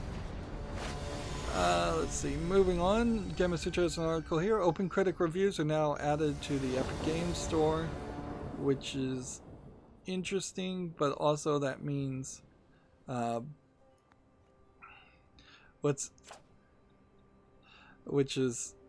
here's an interesting note here though. Non-numeric reviews by publications such as Kotaku, Total Biscuit, who's been dead for a year, The Washington Post, Rock Paper Shotgun, are not included in any score calculations. Also, I'm fairly certain that the developer of a specific game can at any point turn off review scores. It is kind of more of a open-ended concept instead of just the end users and customers reviewing games, or having building your own collection of professional reviewers, mainstream video game journalist reviewers, to give a score. But Open Critic, even though it has open in its name, let's be honest, is still not really letting anyone in. So there is plenty of room for shenanigans on whether a certain site gets on Open Critic or not, and particularly whether it's considered one of their top tier critic services or not. I've not heard of any statement or anything saying that they would allow anyone who has a certain amount of provable following. How am I already down, by the way? What just happened? How am I already down 10 health? He has 1 card in his graveyard, and yet somehow this and that ended up doing 10 damage to me, to the point where I can't even really play this card like I'd like to. So I've got to wait, and I'm gonna lose immediately. Like, I literally can't attack. Did I just got like aggroed in the first turn.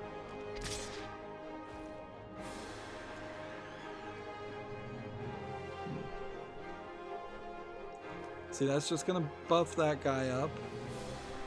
But I can't really do anything about it, so we've just gotta reset the whole pace here.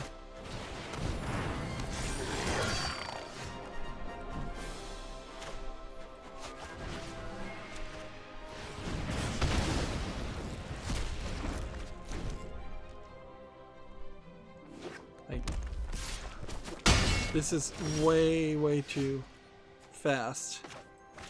I'm losing way too fast. Alright, well, let's put this on the field. At least. Then that'll do something.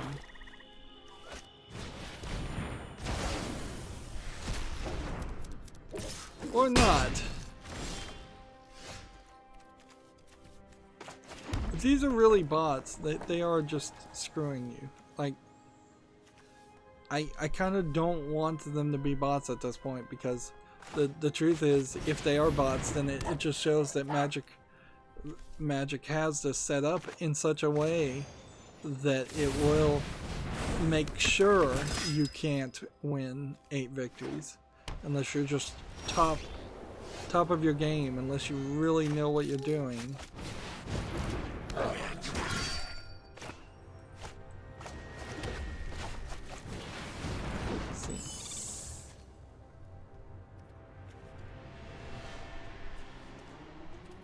Yeah, can't really do too much. Just wait. Wait and hope. Somehow, maybe I could turn this around. Let's see. Each player draws and loses a life.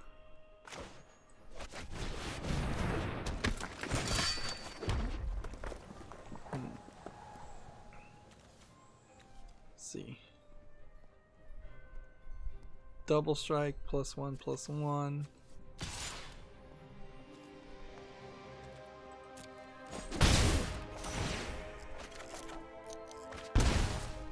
I mean, I suppose eventually, as long as this is doing just 1 damage to both of us and I'm gaining 1 life and he can't do anything else, eventually the strategy might win for me.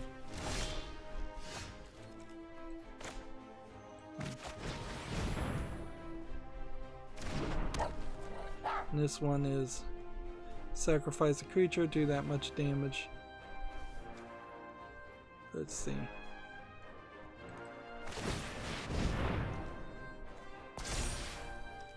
That's 3. So should be good now.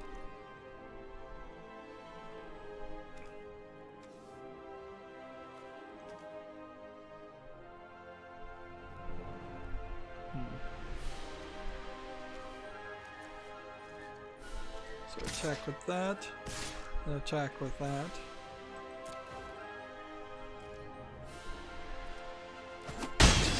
And this is going to speed the process up. Put that down.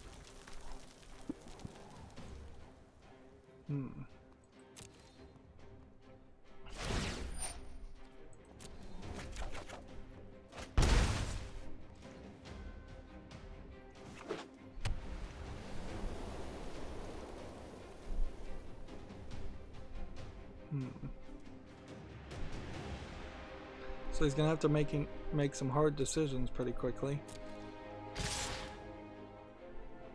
Alright. So my goal is gonna be... Do I have anything I can activate? Not that I want to. I'm gonna do this and this. And then I'm going to do this and this and just be careful. But caution, not throw caution to the wind, perhaps is the right way to say that. TechRaptor has the same article, by the way. CD Projekt Red announces Cyberpunk 2077 delay sometime in September. September 17th is the new release date. Don't need to cover the same articles twice. What is this going to do? +2, +1. Alright, well. Then.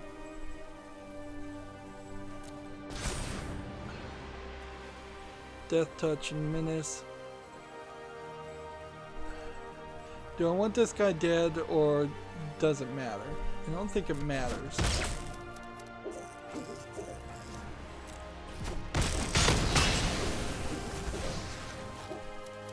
Yeah, it didn't matter. See, and this owl makes noise too. Alright. So we play this. Can I play this a second time? If I can play it a second time, that's more useful than the other feature, because he has double strike.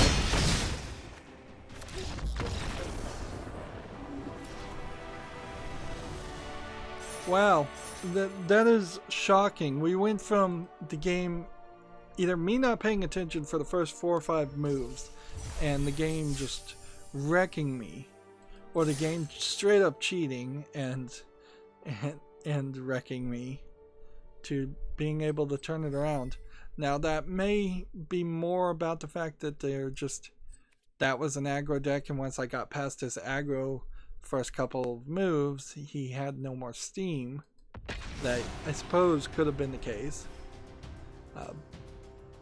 but I'm not sure. Next we have a game on Steam called the Alliance Alive HD Remastered, which this feels like a JRPG that was probably on a 3DS at some point. It's from NIS America. Requires a controller. It's $35.99.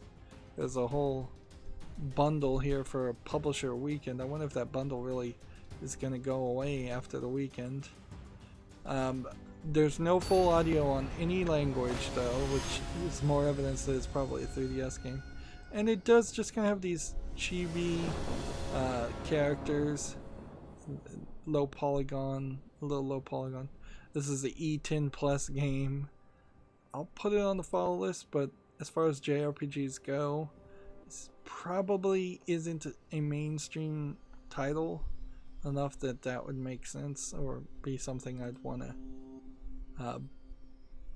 Should I mulligan here? I'm not gonna have a creature if I don't. So, and then that guy worked pretty well. This guy's probably the one to get rid of.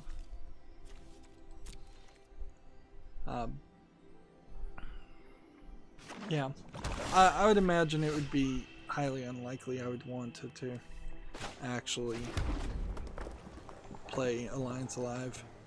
When it would make a lot more sense to take any energy or desire to play Alliance Alive HD Remastered and put that into playing something like a Dragon Quest, the most recent Dragon Quest, or an older Dragon Quest game. I mean, the opportunities there are pretty high. Yeah, I can destroy this artifact too.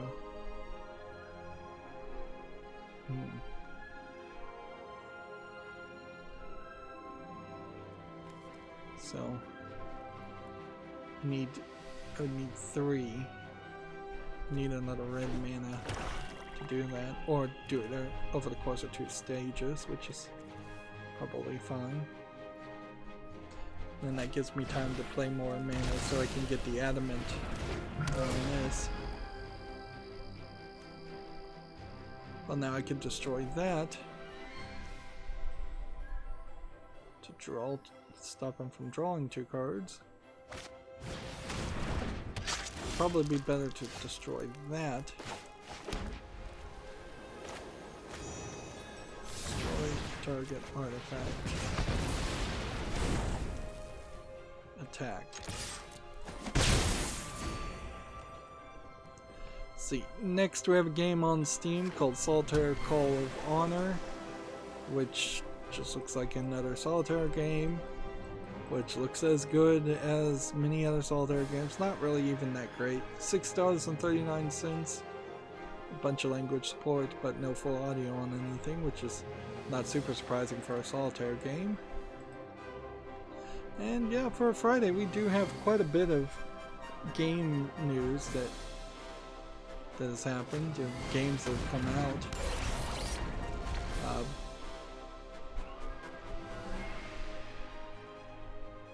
So that it's a little surprising. Right.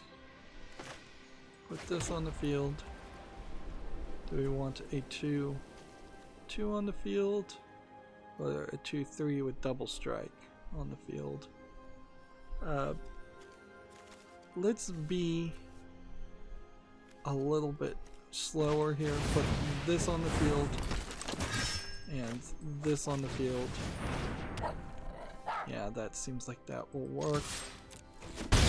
That way, if he pulls out a spell in his full 4 cards here, if he has something he can do to destroy something, and he doesn't choose to destroy this one, which is the best card I think I have, then we'll be in a better situation. See, this creates,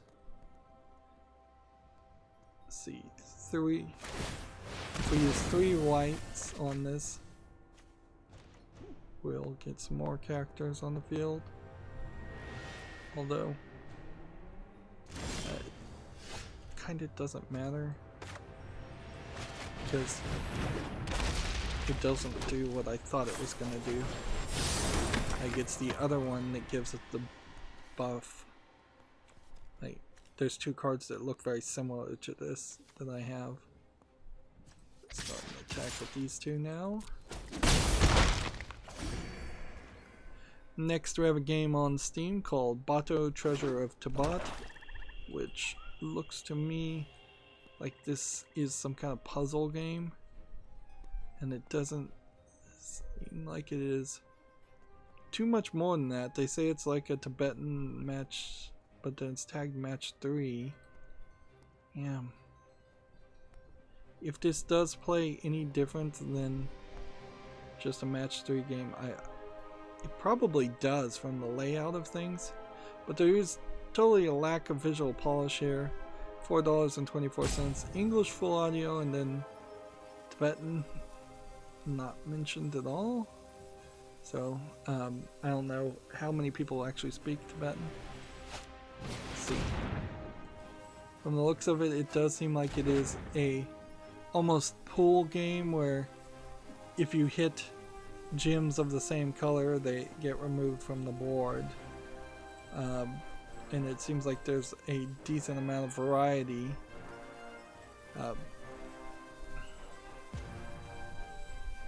So, alright, Bato looks like it's a real game. I just wish it was more polished. I'll be really generous. I'll put this on the fall list to remind myself, if somebody else decides to make Bato and actually do it where it doesn't look like a game from the 90s, I would be willing to get that and play a new game, because I'm always looking for new games or old games that have been forgotten, or less common games in general. Right. See, this guy just gives people haste, so that won't do anything.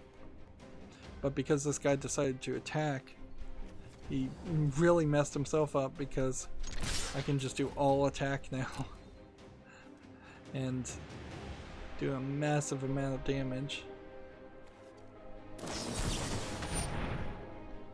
Let's see. And he's doing something with a spell to destroy one guy. which sucks, but whatever. I don't think that's gonna save the day for him. Because he would have to play like 2 or 3 things with haste right now.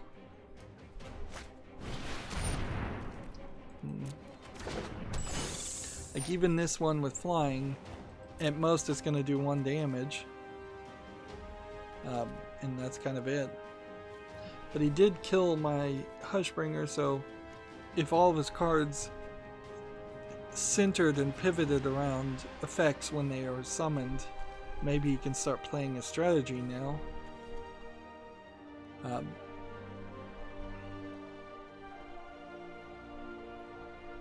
Let's see.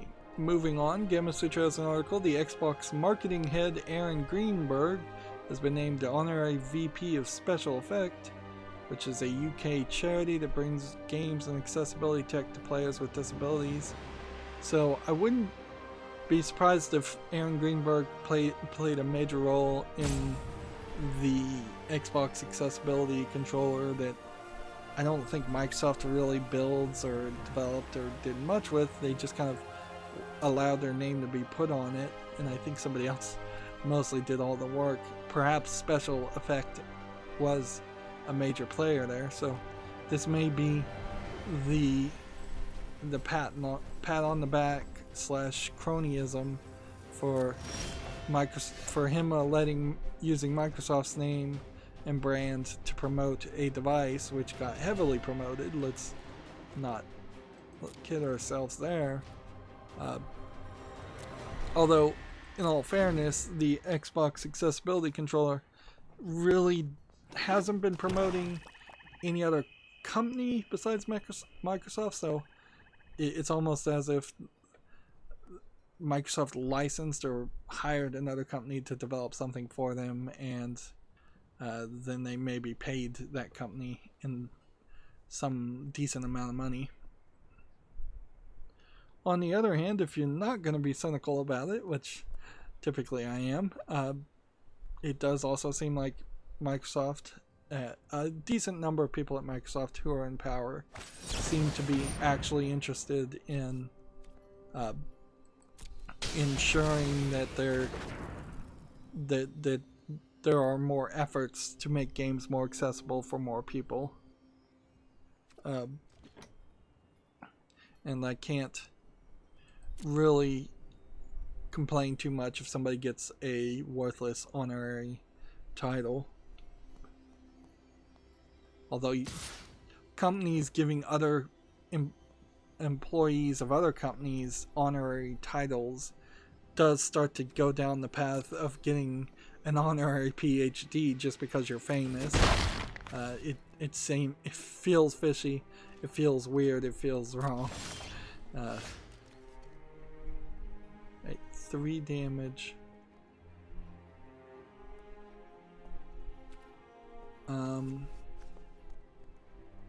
Okay, let's just attack with everything and see if we can see if he'll block.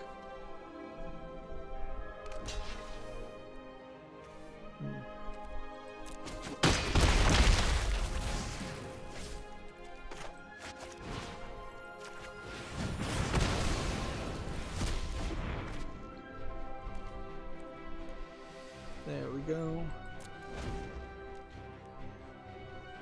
So now if this guy wants to attack, I'll do 2 damage and we'll just have to tit for tat until I can get some more cards on the field.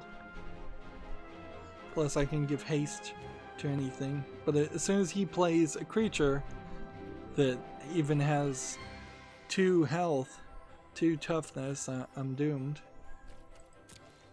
So I'm really gambling here that he doesn't have that.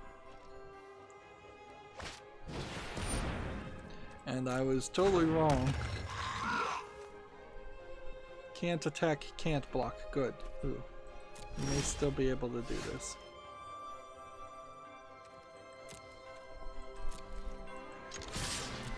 So he can defend with this one and get rid of that.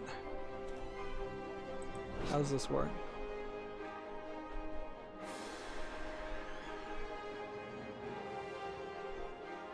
until you have 4 more cards in your hand. So he is going to be able to attack pretty quickly as soon as he has 4 more cards in his hands.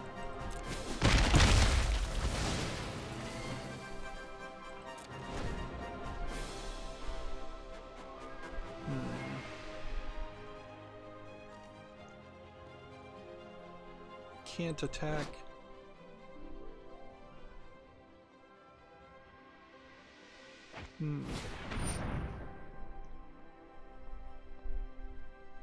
Unless he has 7 or more cards in his graveyard.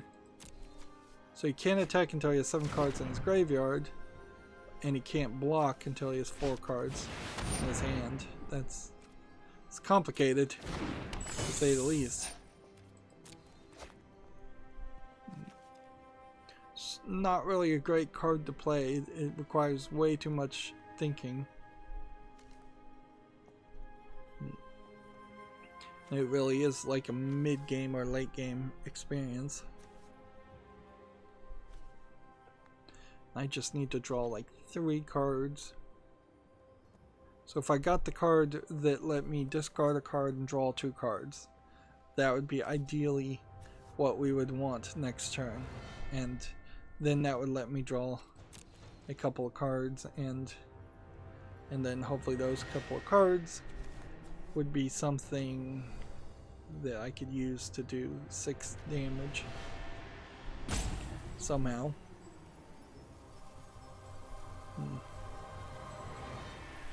mean, I suppose if I just got a couple more wolves, that might work, but it might not.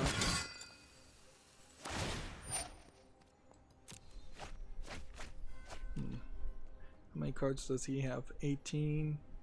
I have 24. Ooh, okay. This'll work. So now it can't be blocked. Next attack here. Now we need to kill this guy with lifelink on our first attempt so that they can't gain any extra life. I'm gonna go ahead and play that too, just in case. We have another game on Steam here called A Long Way Down, which I think is a card-based RPG game. It's basically Slay the Spire, but upside down, going downward. It's early access, $16.19, bunch of language. I kind of like the animation style on these characters. So I'm willing to put this on the fall list, but because it's early access, it's definitely not going to make it to the wish list until it is out of early access.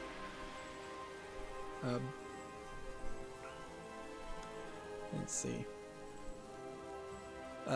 TechRaptor has an article here. Build your deck and enter the dungeon in a long way down. So they're talking about that same game. Yep. Seems almost like you are actually building your own platform or your own dungeon as you're going downward. Interesting. That's weird.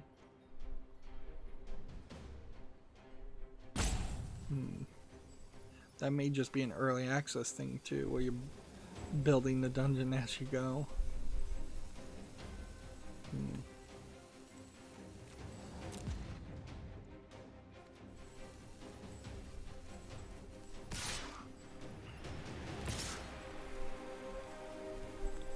Like this guy can attack.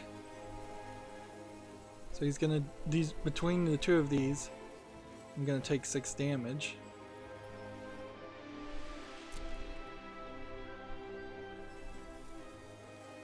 So, can I take 6 damage each turn before I do 5 damage to my opponent? That's the question.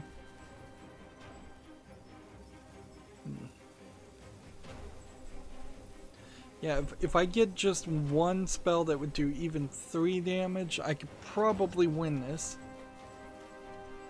But if he just plays really carefully then I could still be pretty doomed.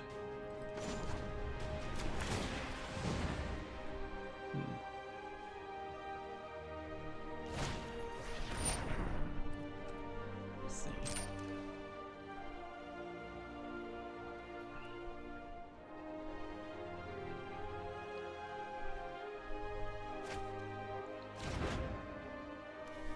So, yeah, we attack, we make sure we can't be blocked,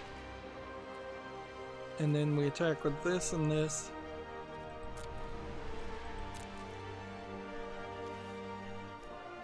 Or we just attack with this. I think we just attack with this. And these two are just gonna exclude each other going forward.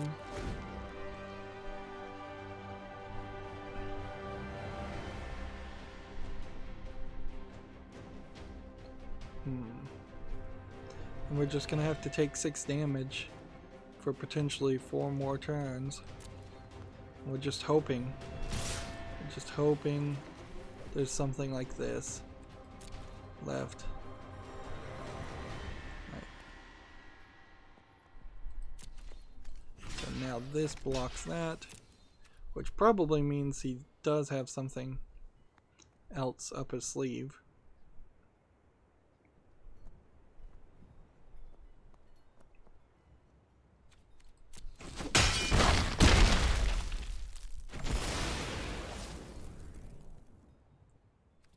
Yeah, I still feel like I could pretty easily lose here.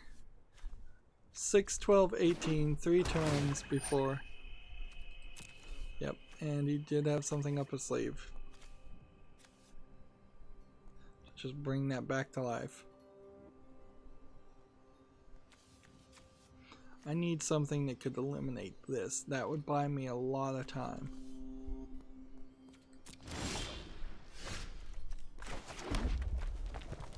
And I just don't have it.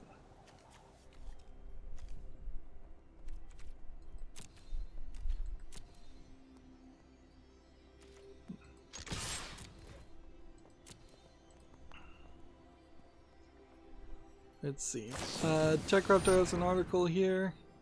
Dragon Ball Z Perfect Cell review. Dice Mahamaya. I think this is actually a board game and not a video game. Yes, it is. So yeah, really wish TechRaptor was better at labeling these things. Meanwhile, over here we have a -5 attack. Right.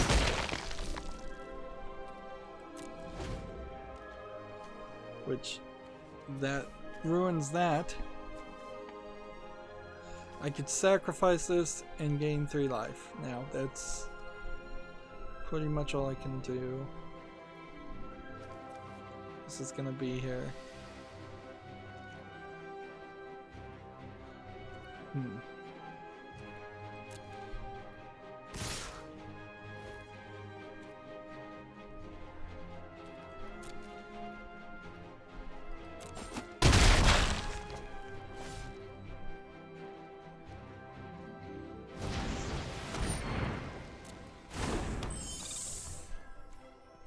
Yeah, if I could steal this, there'd be a chance there. If I could clear the board, there'd be a chance there.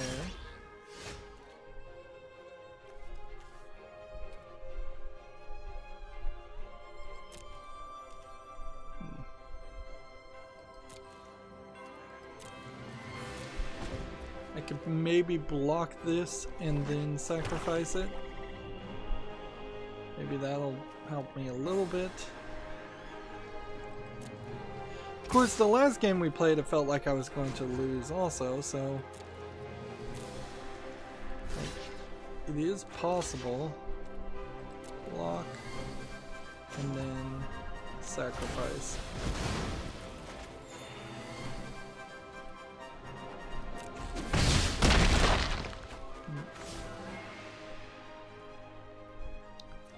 But yeah, I don't see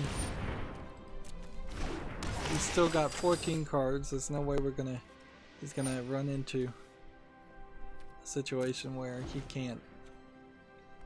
he runs out of cards.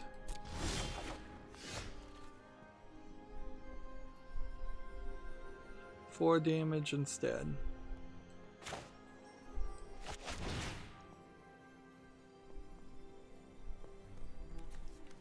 Like, if I want to win, I would have to do this.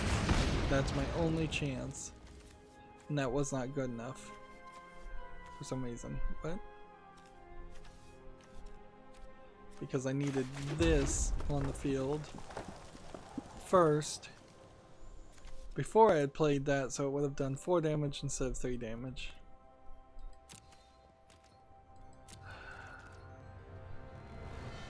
And that is almost the interface's fault there, because it didn't warn me, it didn't say, are you sure? It didn't say you can't afford the adamant, it just let me play the card. Even if I had killed this, it would have done 1, 2, 3, 4 damage, and probably attacked with this one, and I would have defended, which would have gotten him up to 8. So this next turn, I would have had to have had a card that would have done 8 damage. So even if I had 2 copies of that, probably wouldn't have done anything.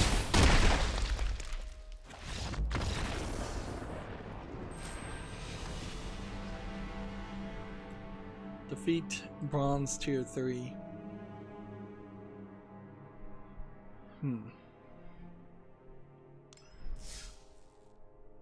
Alright, 300 gems for 5,000 gold, I believe is what it costs. We'll actually check here in a second. Plus 2 packs.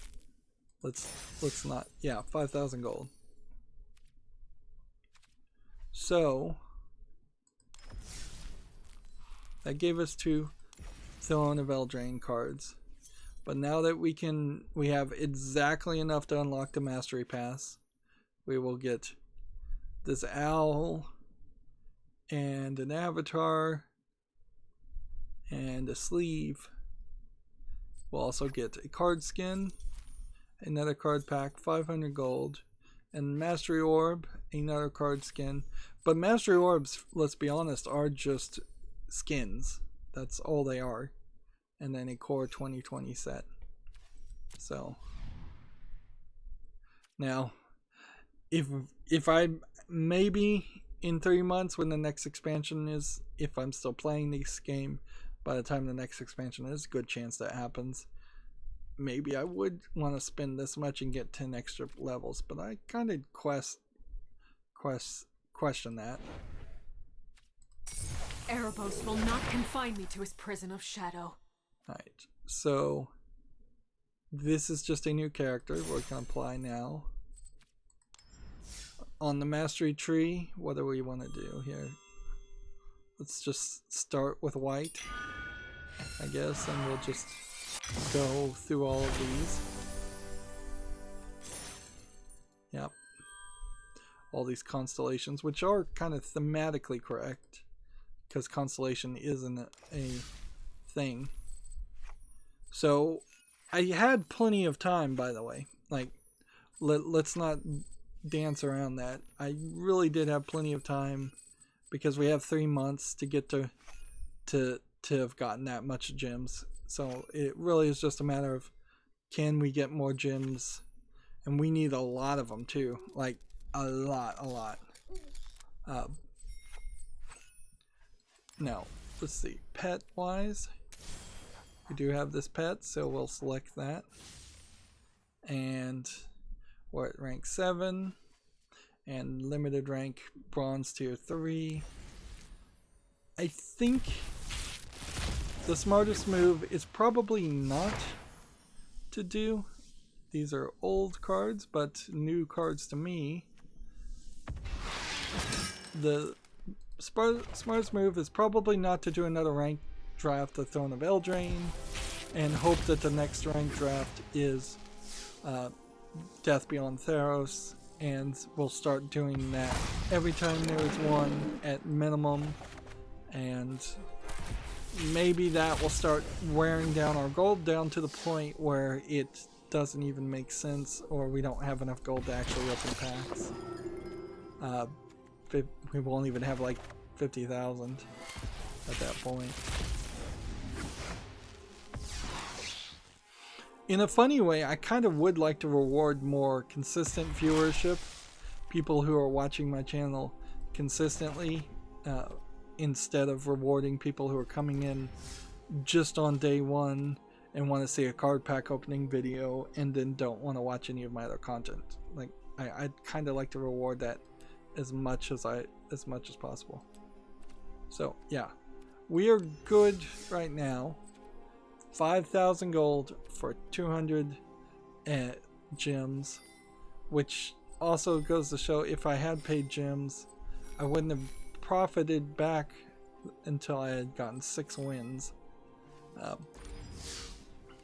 On the other hand, the thing that is not really shown is all the new cards we got.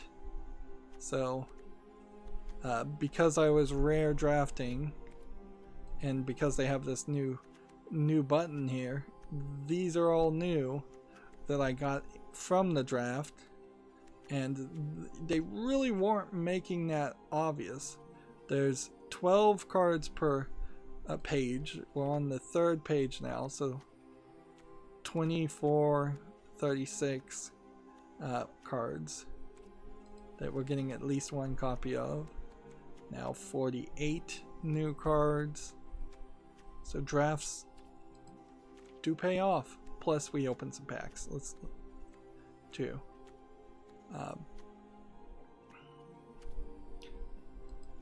But yeah, we did not do terrible in the draft by rare drafting. Seems like we got about 70 cards by doing that draft, and definitely got some things that we didn't have. If we go over here and specifically look at what is not collected still on Throne of Eldraine, I was missing about 48 before. We have 12, 24, 36, and now we've eliminated about 6 more. And in all fairness, some of these commander cards probably are things that, like, I imagine, let's see if we can see, do I have any commons that are missing? Yeah, so I could craft these commons pretty quickly if I wanted to. This probably isn't a terrible card to craft, so I'm going to craft one just so I have it and play with it. And then if I was to look specifically at what uncommon cards we are missing,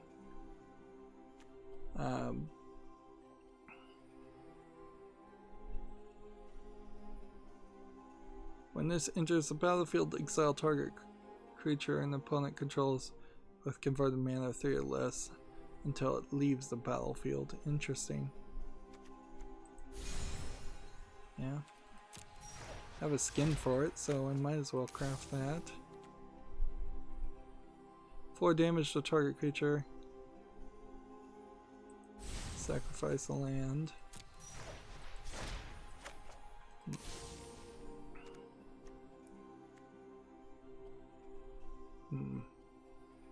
+3/+3 if you have a Rowan Planeswalker.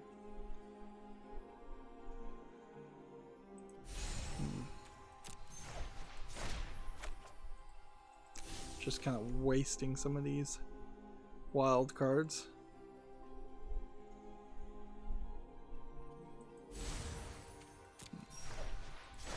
Although what I really should do, and this would be the next thing to do, is go look at not Throne of Eldraine cards, but look at Death Beyond Theros cards.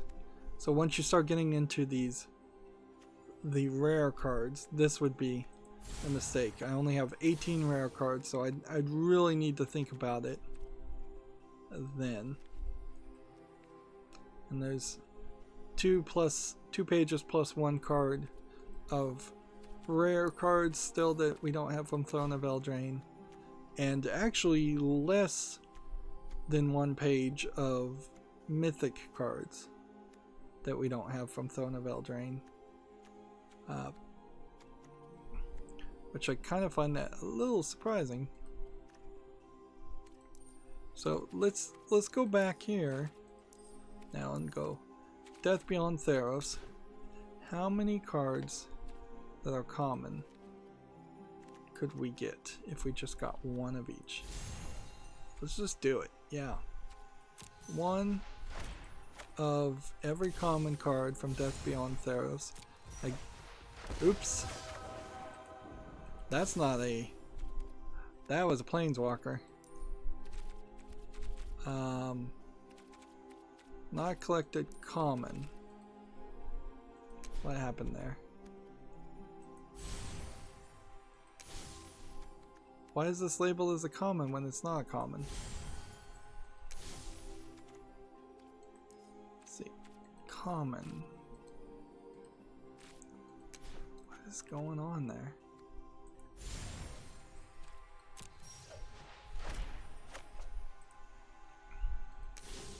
So there's some kind of glitch here where this card, which is clearly not a common as a legendary planeswalker, is getting labeled as a common.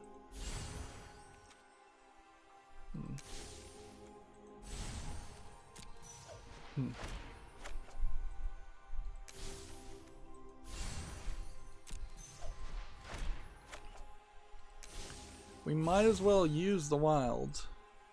See, this game is broken. This game is so freaking broken. It is totally just screwing with you, telling you cards are common when they aren't commons, trying to get you to waste all your wild cards of importance. And I should use these. Certainly, why not? Let's not just have a pile of wild cards going forward. And this will be, I guess, a nice experiment to see if this opens a door where I start getting a lot more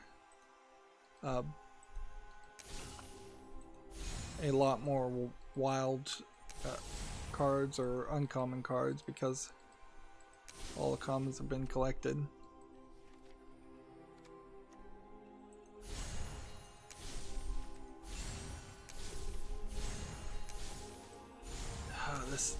This is just bugged. It is so bugged.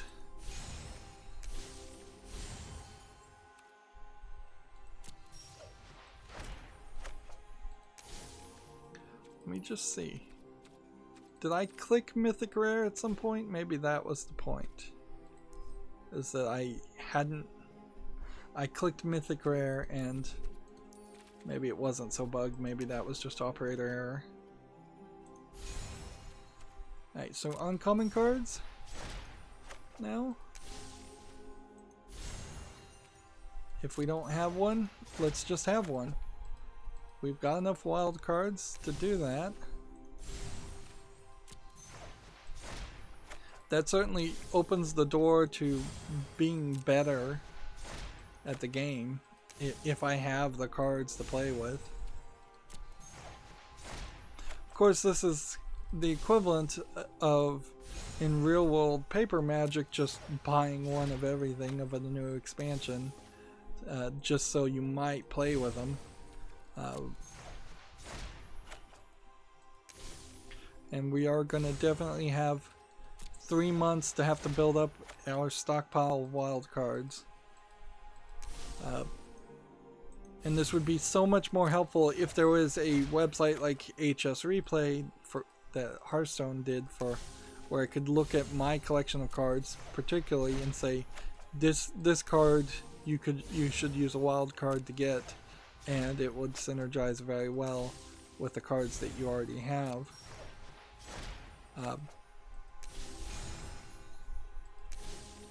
Let's see. And it doesn't remove these off the screen until you, I guess, refilter, which kinda sucks. Yeah, honestly, I don't know. How far is this gonna go? No. Alright, we're good. We can get one of each.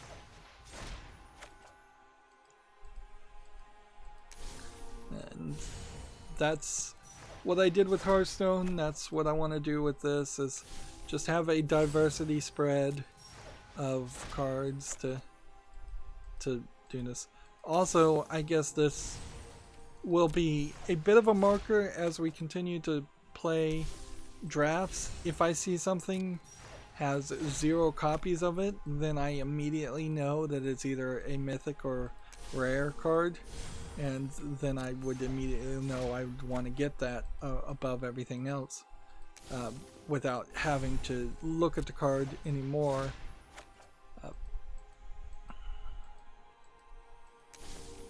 But this is certainly coming at a cost. All those wild cards that we've been getting, like, getting put to use, and very possible in the next expansion I'll have nowhere as many wild cards, or Magic will just get more greedy and do something different. Well, honestly, they should give me more wild cards and allow me to disenchant the old cards that are not playable in standard, because there's nothing I can really do with them.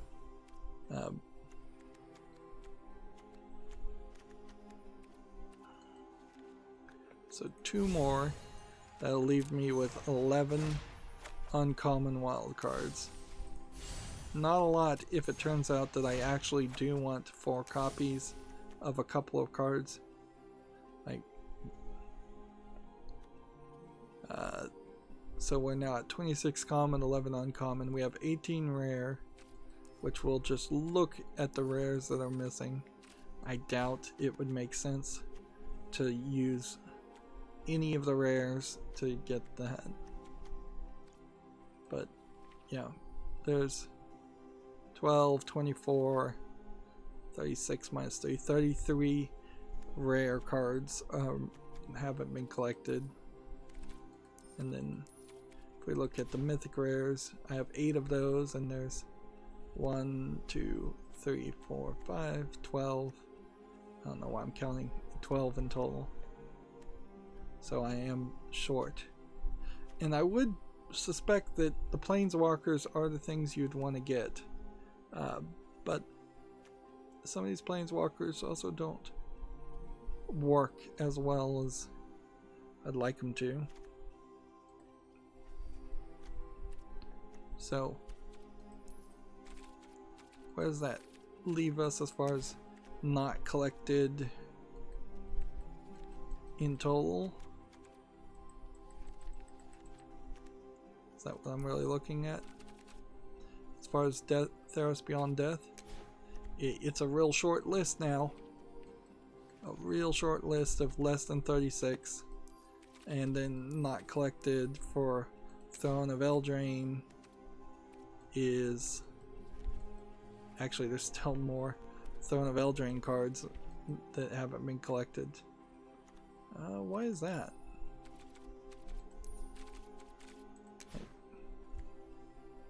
Would it be worth it to get one more of these?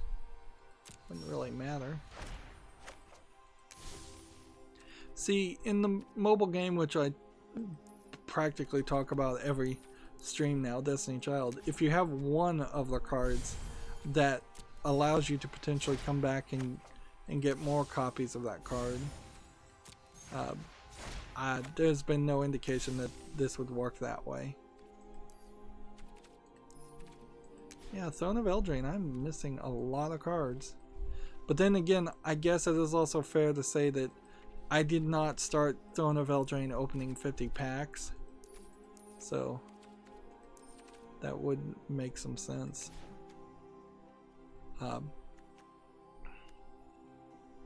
So really, Death Beyond Theros is the next expansion. What I would like to see though, and I don't think there's a great way to do this, is there's no real great way to see what you have one copy of versus 2 copies versus 3 copies or anything like that. See, card styles, I don't care about that. And then card backs are hard to put on decks anyways. So while there are some that I have like 4 copies of, there's also quite a bit that I only have 1 copy of. I should have done this before I did the deck rebuilds too. That would have been a lot smarter.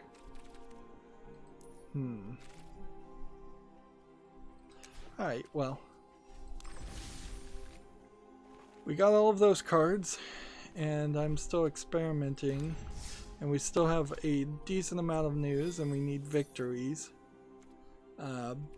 So we do need to just kind of go into some single player play. We don't really need to play ranked.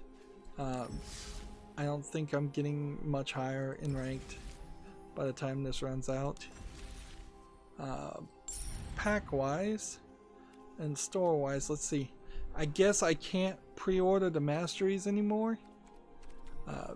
I very well may have to spend $20 next month to get gems, or at some point I may even have to spend a lot more than that to just have a pile of gems to get some other stuff. I don't expect I'll be buying any more packs in this way.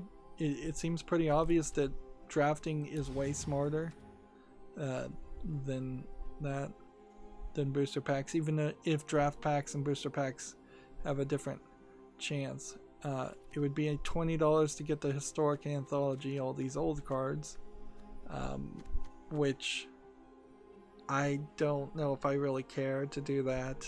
I really don't care about any of the things. We got another avatar character, which we're using now for free with the mastery, which kind of means that the old avatar characters are never going to get any additions to them, or they're going to get added eventually. There is a discount here if you really just wanted to waste money on skins. And pet wise, this pet again is just another pet that I don't care about, so I don't think I'd waste that much money. And we're just playing as this character now. Alright, so let's just start with new deck 1, and we're just playing the new cards that I got when I opened the 50 packs, and we're just trying to figure them out. If I like the card, it's kind of staying. If I don't like the card, it's kind of going. Honestly, it's probably going to take way too much effort and time to try and build a deck this way that I'm probably choking myself, and need to just do a proper deck rebuild on my white deck based on the half dozen or so games I played. Really all the sampler deck is an excuse to increase the odds of you seeing the newer cards, to get a feel of whether you like it or not. Moving on, Gamasutra has an article here. Gio Corsi is now Ilphonic's Chief Product Officer. He was the previous global second-party games head and noted PlayStation Vita advocate. So now he's joined up with the Predator Hunting Grounds company, Ilphonic. Alright. So, yet another person leaving Sony, and yeah, I don't know if there's much else to say there. What does this card do? Twice as much life. This gives you life. Next. And want to attack? Yes, I do. Let's see what happens.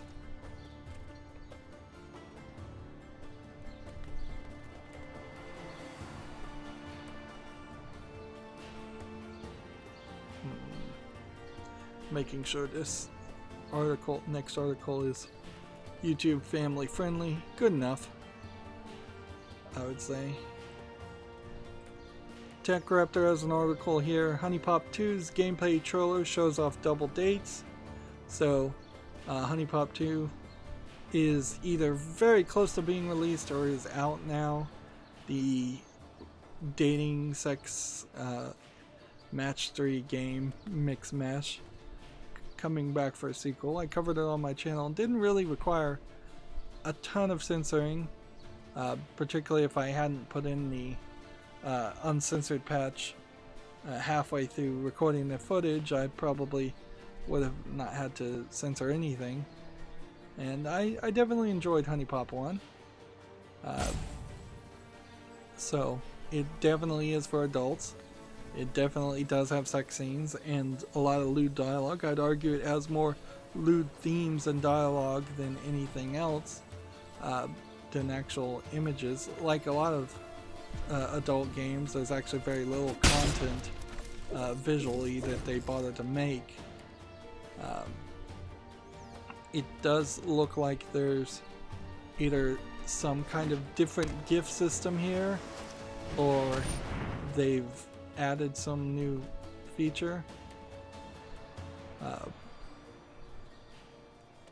So instead of giving gifts, maybe you give like fruit.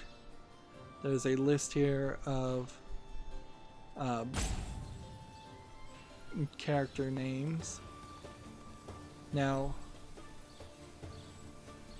there was one character that was added and had a little bit of controversy as a transgendered character.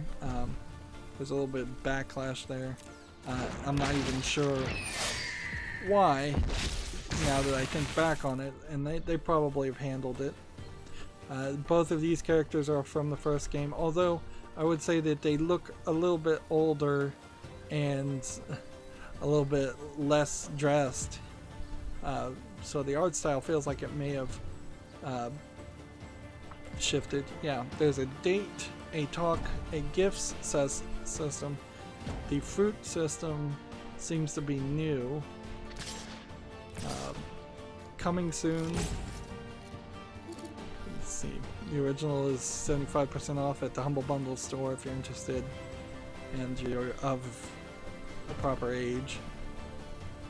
I would say if you are just playing it yourself, and since it is a game that centers around dating and trying to bed women, then you probably would want to put in the uncensored patch.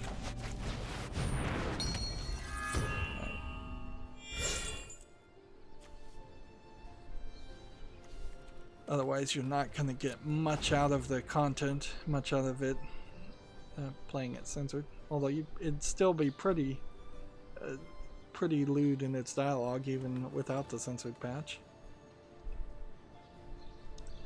A lot has changed on YouTube, though. Also, so the few years ago when I covered HuniePop, I'm not so sure I'd be willing to cover HuniePop.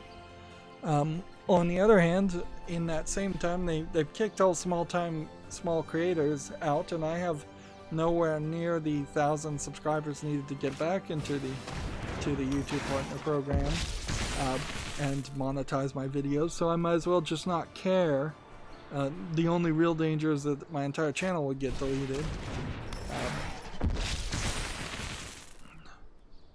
But I really have never even gotten a single warning or strike as far as community guidelines. I don't think YouTube looks at my channel enough to care about that. They may have done some stuff in the background to de-promote it and de-platform it, and I would fully believe that if they just had some AI system that was doing that for me and a lot of small YouTubers, just generically speaking.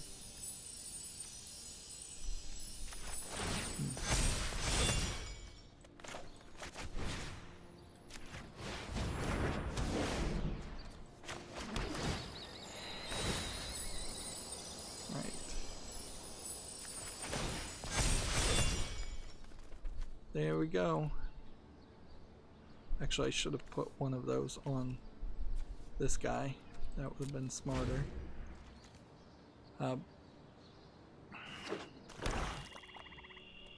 Wouldn't be too afraid though. Like, I could definitely cover Honey Pop too without, just by censoring it. It would just be a little bit more work, which, if I was further ahead in pre-recorded footage, would not be a problem at all. Because the plan is to release less videos per day anyways, so spending more time on the videos seems to be the logical way to balance that out. Although, frankly, I kind of want both. I want to spend less time and spend less time and make less footage.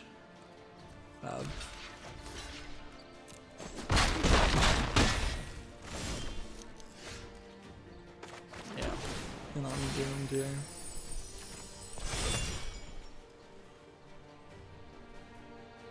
Four or greater. I don't need that.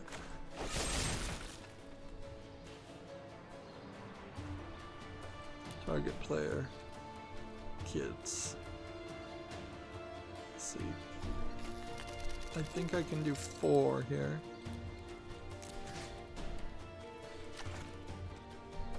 I can't do 4. So maybe I can do 3.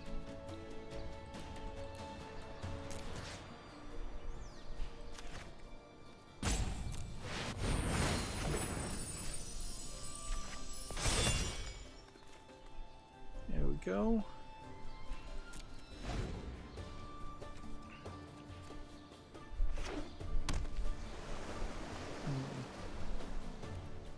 Next we have a game on Steam called Juken Jigoku, which looks like it's probably a low effort dark screenshot horror game. Either that or the brightness is just really badly set. It honestly feels like the brightness is just really badly set.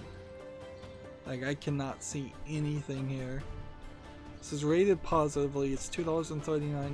It's a bunch of languages, but it's not Japanese, and Chinese would be my guess as far as what it is. It's 30 to 45 minutes depending on the skill. Yeah, this doesn't look like anything that actually would be worth showing off.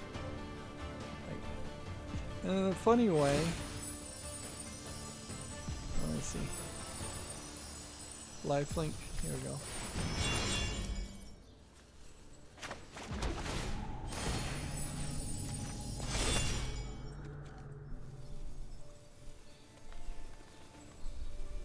Just gain 4 health.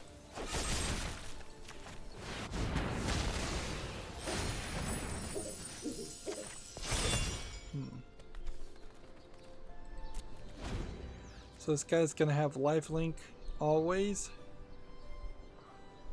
which means he can defend against one of these guys and get one alive.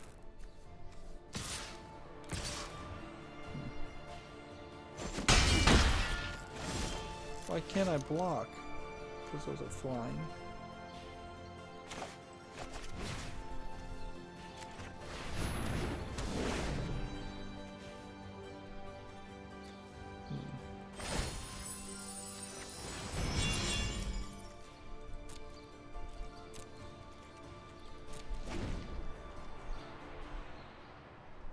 Yeah, he only gets lifelink though.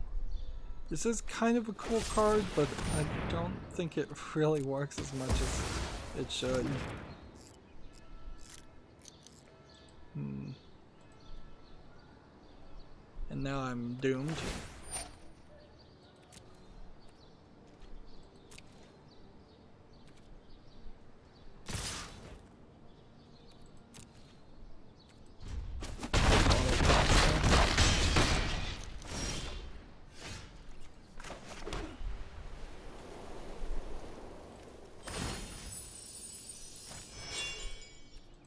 and then just auto pass here.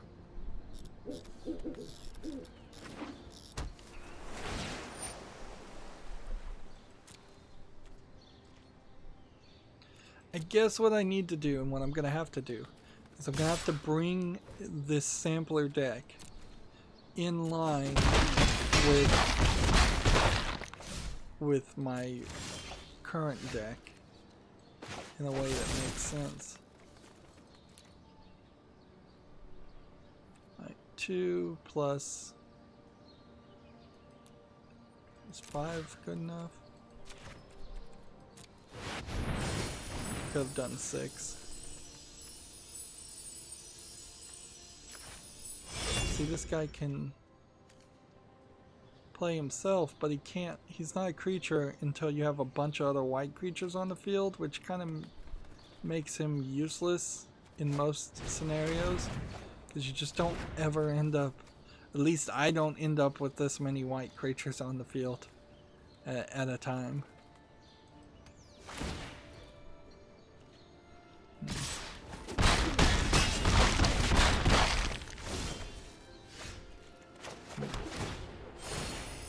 So this whole time I could have been buffing him up, making him stronger, but I don't even think it means anything.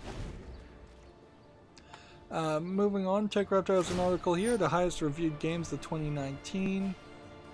Cook Serve, Delicious 2, Kingdom Hearts 2, Slay the Spire, War Grive, Resident Evil 2, Kingdom Hearts 3. I imagine these are the scores that TechRaptor themselves gave. Metro Exodus, When Darkness Comes, a game I don't even recognize. Devotion, isn't that the one that's not even available for purchase anymore? The Occupation, I'm just opening all of these now. Baba's You, Devil May Cry 5, Peak Unikyu, Islanders, Sekiro Shadows Die Twice, Pathway, One Finger Death Punch 2. I was thinking about that game relatively recently. Katana Zero, Steam Quest Hand of Gilgamesh, Gwent, big news. They're basically just listing everything they gave a 9 to. Void Bastards, Vambrance Cold Souls, Outer Wilds, Cadence of Hyrule, Amid Evil, another game I don't remember. Nowhere Prophet, another game I don't remember. Yeah. Fire Emblem 3 Houses, Ion Fury, Control, Children of Morta. Maybe I should buy Children of Morta. We haven't heard any news since that one tweet that they were brought into court by Islamic courts in Iran for not being Islamic enough in their fictional game. Alright, I need to bring this deck in line, which I can start to do by adding this and this. And then what I want to do is start to think about what are good cards to have.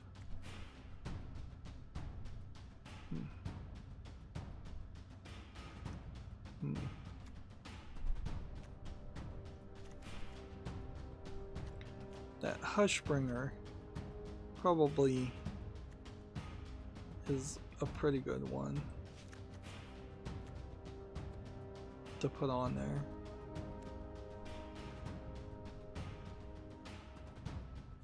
The fact that they have knights, soldiers, and other kinds of characters is kind of crazy.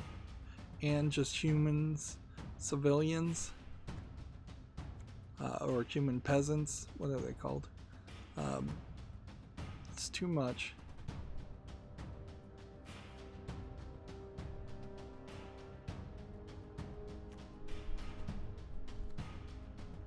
Let's see.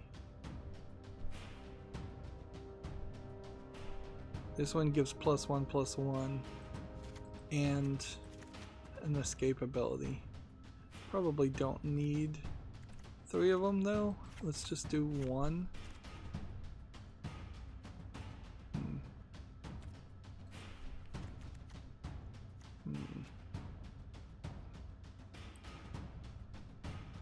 Knight there.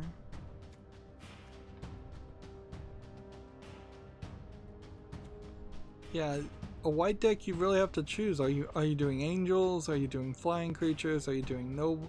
This is a noble? Like, I don't think there's enough nobles that exist in Magic to make a noble deck. Why are there so many tags? Enchantment creature.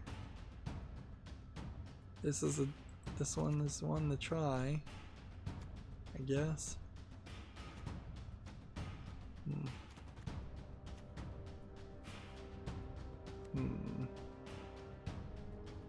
1/1 with double strike. That might be better off than some of the other cards we have. This worked actually very well.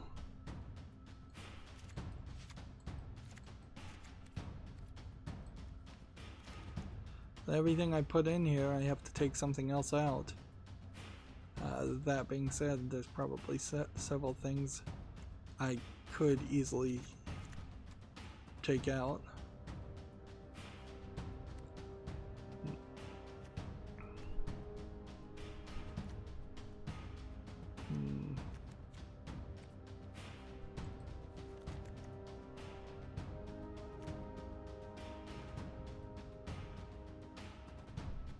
Let's see. Soldier creature tokens.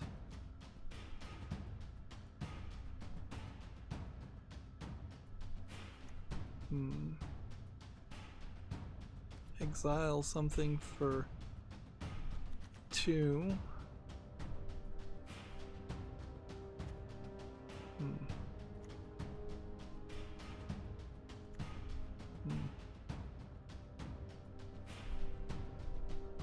Summary Judge. 5 damage sounds interesting. First Strike and Mintar looks interesting. Let's do that. I want to see if I can actually play 2 of those actually.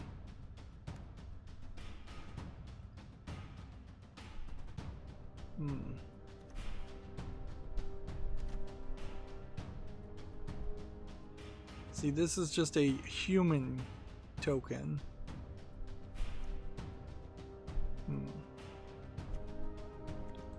A first strike of 2/1 might be better than double strike. And these angels may not be as useful as it seems. Some of the strategies may just be so well thought through and countered by other players that maybe you do just need to play a more complicated strategy just so people don't know what you're doing and they don't have cards in their deck already designed to get around it. Let's see. Flying with vigilance is an interesting idea.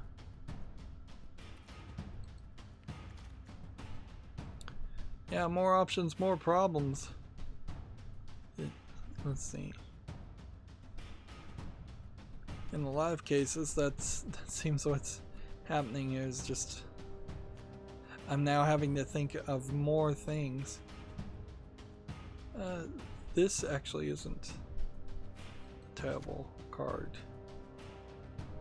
I think.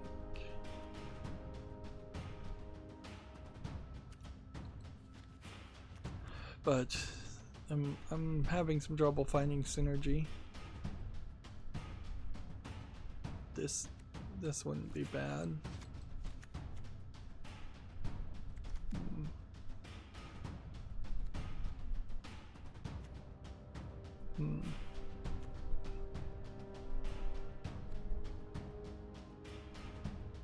Let's see.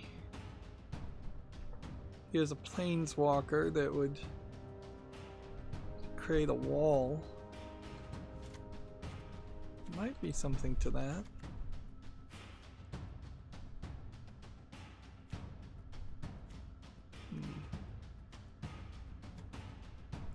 Too many cards.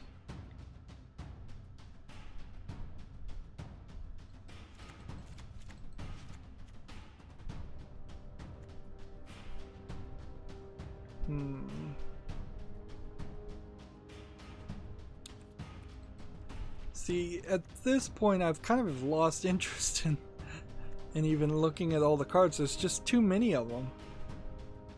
Like, too many cards to go through.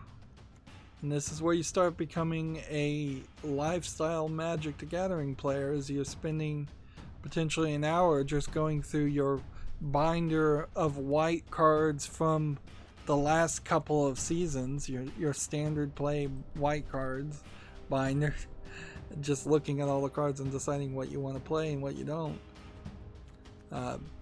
It just gets really crazy.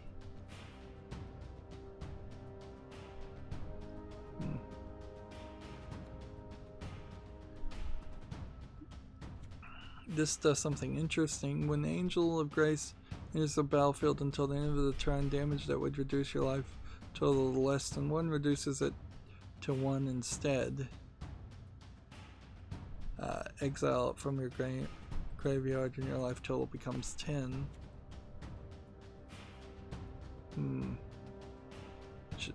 Having one of those may be helpful.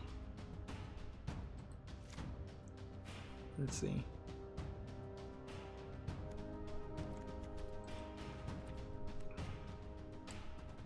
This is just like way too much text, so I don't even want to read it.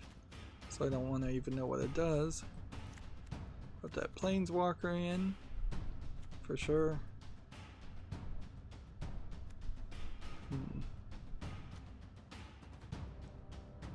Man, it's just too many cards already.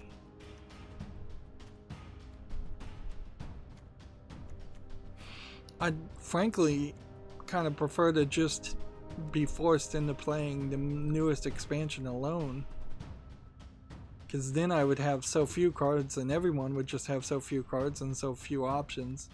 The game would be fairly simple. And I guess that kind of is what a draft game is, and maybe that's why where there's a lot of focus on drafts. So we had 94, 93 cards. We need to get rid of a bunch of these. This doubles your health, but it probably isn't that useful. For a white deck, I don't know if this would just heal me. So I don't know if we really need that. Let's see. Cards cost less because of your devotion to white. My devotion to white should be very high, but that means keeping things on the field. Let's get rid of a bunch of those. Keep that. This is probably not worth playing. Let's see. A devotion equal to your a toughness equal to your devotion of white life is not super useful, but then when another creature you control enters the battlefield of dying, gaining 1 life is. Loyalty of a billion of opponents' planeswalkers costing 1 more is not something that you really need. This Flutterfox may work. I don't think we need 2 of those. I don't think we even need 2 of those. 5 damage to a tapped creature. Just hold on to 1 of those. Test that out. I'm not sure we need any of those. Apply some styles. see, we have 20 more cards that need to go. Let's get rid of that.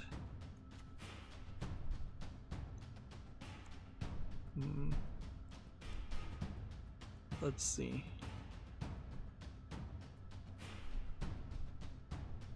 And this enters the battlefield, create 2 1/1 soldier tokens and gain 2 life. Those are actually, that's actually a good card, but we'll get rid of a bunch of them. In this same concept. The only difference is this one lets you scry, where this one doesn't. So, Omen of the Sun versus Rally for the Throne.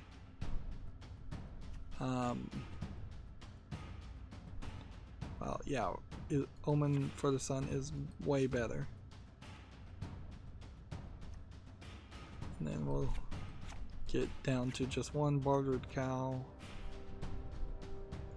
We still have like 10 cards that we need to get rid of.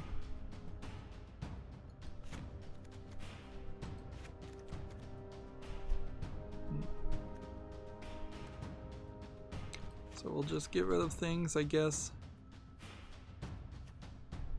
And 1. Like, I'm not gonna get rid of 7 planes. That'd be crazy. So let's get rid of that. We've tried that before. We know what it does. We get rid of that. We've tried that before. We know what it does. Get rid of that. That's not that good. Go ahead and get rid of that. We know what that does. Get rid of one of those. We have 1 more card we need to get rid of. And it's fairly obvious what this does. So we can get rid of that. And see, this is the problem, is that I can't build a deck here and experiment with cards I want to play with. It's one or the other. It's not both. So, in comparison, the white deck here, Angelic Army version 1.1, how do we go in here to edit this deck?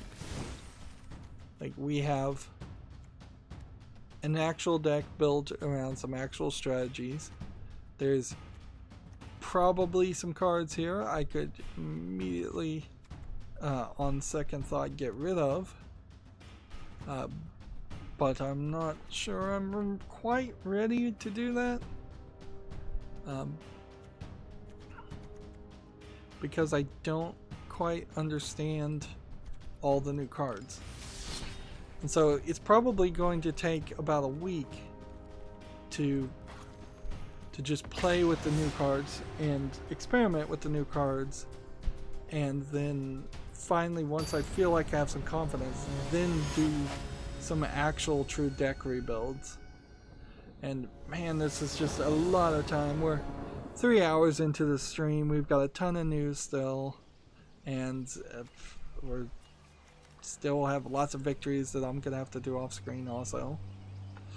Continuing with TechRaptor's list, they have Gears 5 that they gave a high score to. Kind's World, Kind Words, Lo-Fi Chills the Bright 2, Borderlands 3, Monster Hunter World Iceborne, Legend of Zelda Link's Awakening, The Outer Worlds, Disco Elysium, Arise, A Simple Story, I don't remember that one, Spirit of the North, Sayonara Wild Hearts.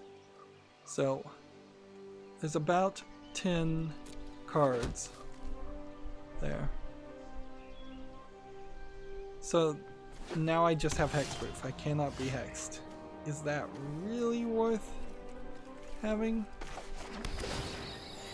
Is that really worth keeping on the field? Is just a...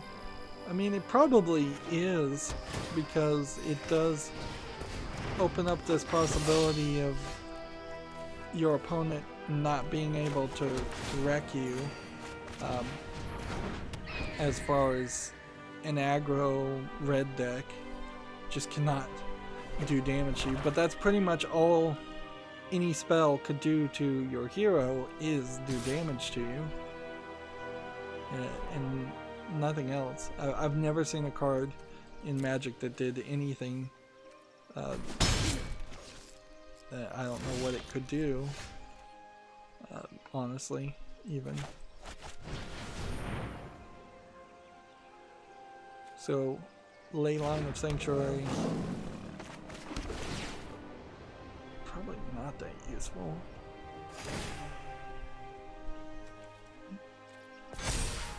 Let's see, here's When the Darkness Comes review, which seems like it is nothing, so why did this get a 9.0? Let's see. When the Darkness Comes is a surprisingly smart horror game that manages to blend in introspective narrative elements, great story, neat meta elements, lovely scenes, scary. So either this was a game that either this is a game that they are promoting for some reason, or it actually is good. By the looks of it, I would immediately ignore that from the visuals. Devotion is the game from the Taiwanese company that got review bombed by Chinese citizens / Chinese bots. So it's not available for sale, I think, at the moment.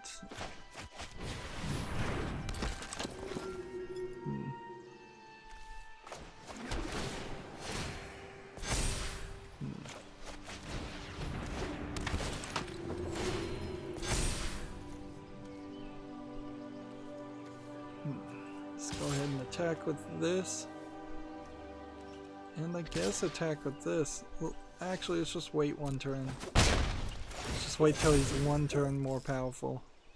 That way, in case there's some trick there. And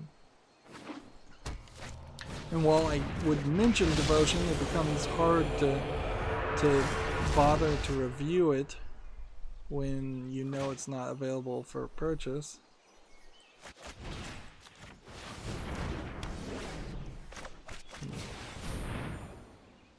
Now, do I have anything that would put Flutterfox in his state? Do I have an artifact or an enchantment? Yes, I do. So Flutterfox will be flying.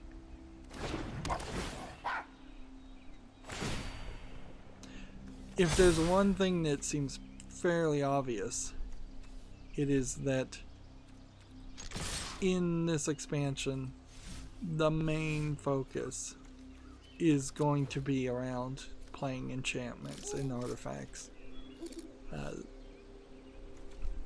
Which that was just something I was not doing at all, really, with the previous expansion. So I am learning something new and I am growing. Let's see. Here's the occupation review, which, yeah, the occupation. I thought that game wasn't reviewed well. Yes, it was. I gave it a 9.5. Here's Pathways review. I don't recall even seeing this article. Although, in all fairness, if I'm looking at an entire list of all the good games that got reviewed on by TechRaptor in 2019, and I missed 2, maybe 3 articles, and that I misinterpreted or forgot about 10 games, that's not great numbers, but it's not terrible numbers either. It might make a good argument that I'm wasting way too much time looking at garbage games on Steam, looking for hidden gems of which there seems to be really none to find. But beyond that, I think I'm kind of doing fine. So this only will attack a tapped creature. So if something wanted to block, when it's blocking, it doesn't become tapped when it blocks. Which pretty much makes this not that useful of a card, because all I can really do is hurt my own guys with it.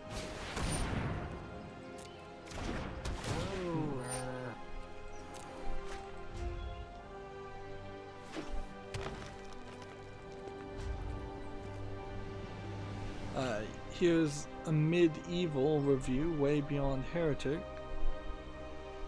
which this looks like a clone of the game Heretic from many decades ago.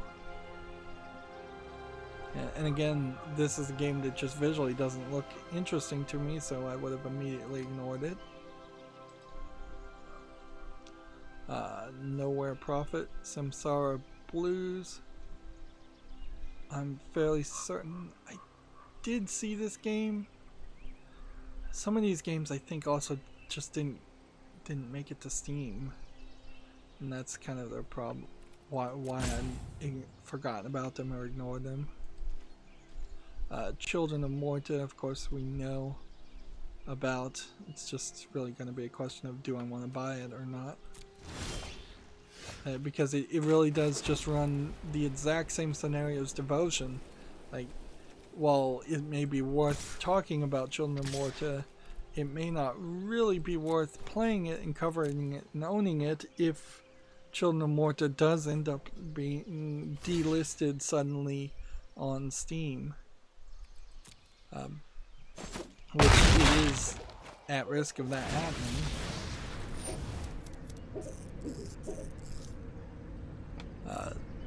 Arise, a simple story. This one, I don't recall seeing this, but I could also, yeah, maybe it's an Epic exclusive. I could also easily have dismissed this for the few screenshots being shown here. And then Spirit of North, I remember this game, but I thought it was reviewed badly as a fox game where you played a fox. Almost feels like they've gone back and retroactively given some games positive reviews when nobody was paying attention. Which I really wouldn't throw that accusation out there, but it kind of feels like maybe it was Giant Bomb, maybe it was Gamasutra, maybe it was Gamatsu, but Gamasutra and Gamatsu don't put out reviews at all, so it would have had to have been Giant Bomb, if anybody, that I heard bad reviews on these games that are now getting 9s. And at this point I'm not listening to Giant Bomb at all, because I can't, because of their stupid, we wanted to put more individualized ads in the RSS feed, thus the RSS feed doesn't work now on my program.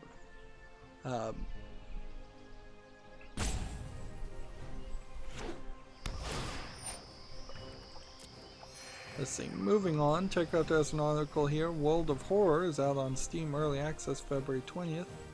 This is a high resolution black and white game from the looks of it. I'm willing to click that link and check it out, but we need to also hurry up here and wrap up. So what I'm gonna do is I'm gonna stop looking at games that came out on Steam, which probably won't work too well, and I'm going to just focus on the news articles and hope that closes enough tabs.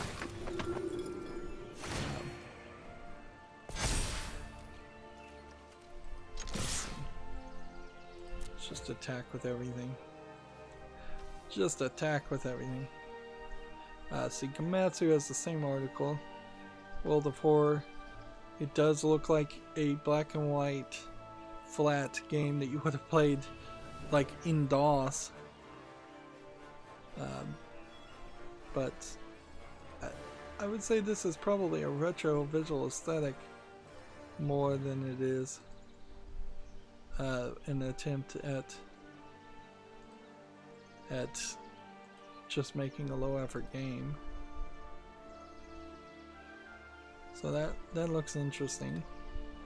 I guess a lot of these do link to Steam things, so I'll put it on the fall list and then close the tab, and I could have easily done that with a lot of these other articles, and then that would close tabs too.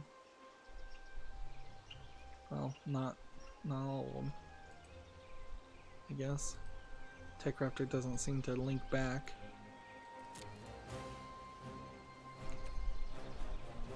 Gamatsu has an article here.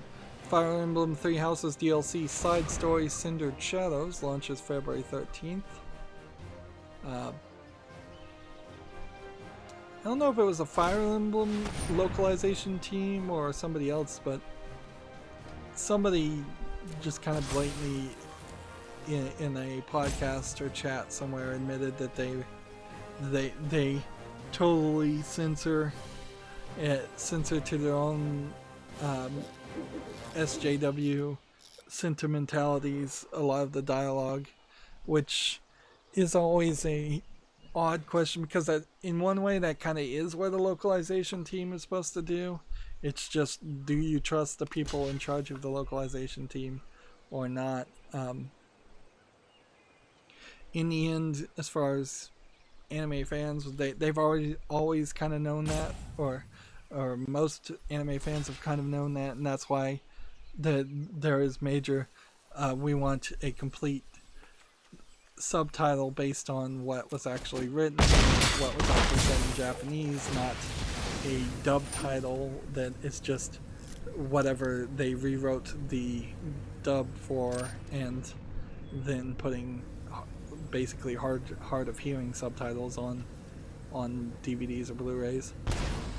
But the true fans, or anybody who really wanted to be sure they were getting the full true translation, were probably watching it in the original Japanese and trying to understand it spoken in Japanese themselves. It's a little bit more complicated with region locking in video games, but yeah, for people who want the true story as it was originally intended to be told, you probably do need the Japanese version of Fire Emblem Three Houses and lots of other games. Usually the localization, and in any censorship or localization, is really boiled down to one instance that people find out about anyways, or one, maybe a few instances, maybe one issue that just happens over and over again throughout a game. But we haven't had anything just horrifically censored in video games. Not really. Because at a certain point those games just don't get released, and the ones that haven't been released, yeah, those would be the ones that people are missing out more of anyways.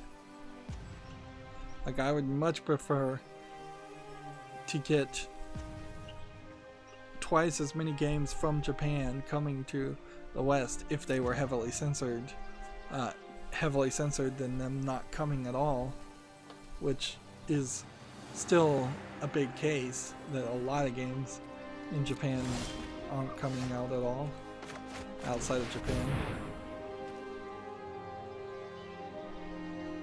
So, you know, it's not an acceptable situation. It's not a good situation to have censorship in almost every case, or probably every case, as a free speech advocate.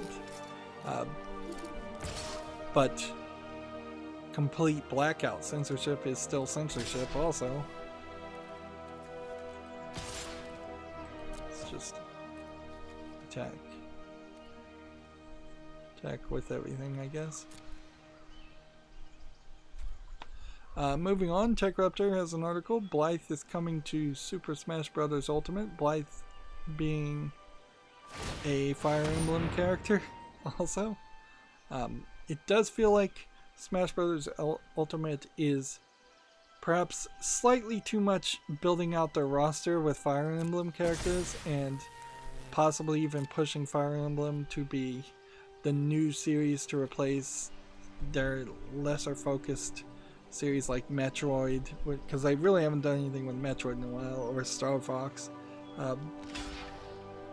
So it does kind of feel like maybe Nintendo is thinking about making Fire Emblem be a main system seller in their next generation.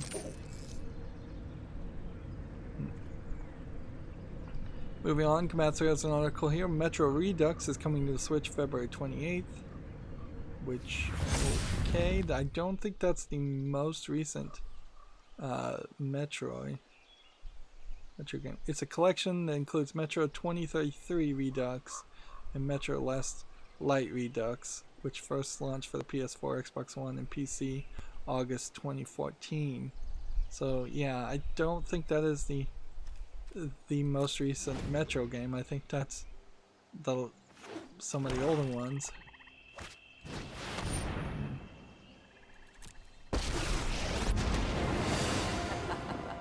My army will envelop this world. Let's see.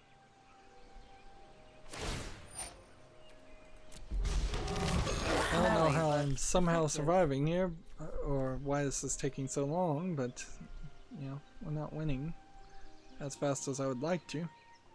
TechRaptor has an article here. Table Manners, a dating sim, is out this Valentine's Day. So what's interesting here is a dating sim. It's like a 3D dating sim, and I think it's probably a joke, looking at all the spilled wine and such on the table. Find your soy mate. Yeah. Yeah, this looks like this is a joke game. Kind of like Surgeon Simulator. This doesn't look like it really is a dating simulator of any sense. And yeah, that might be a funny joke game, but it also feels like one of those games that is mostly just for streamers. Speaking of streamers, I heard a rumor, and I'm gonna just leave it a rumor until I get some more information, that PewDiePie is going to actually retire from video game streaming or YouTube streaming permanently. I wouldn't be surprised if he's going to stop using the name PewDiePie and then just start streaming under his real name. Or I wouldn't be surprised if he's leaving YouTube for Mixer or Twitch or some other service. Probably not Twitch. I wouldn't be surprised if he's just moving on completely for all the frustration that he's gotten in his life.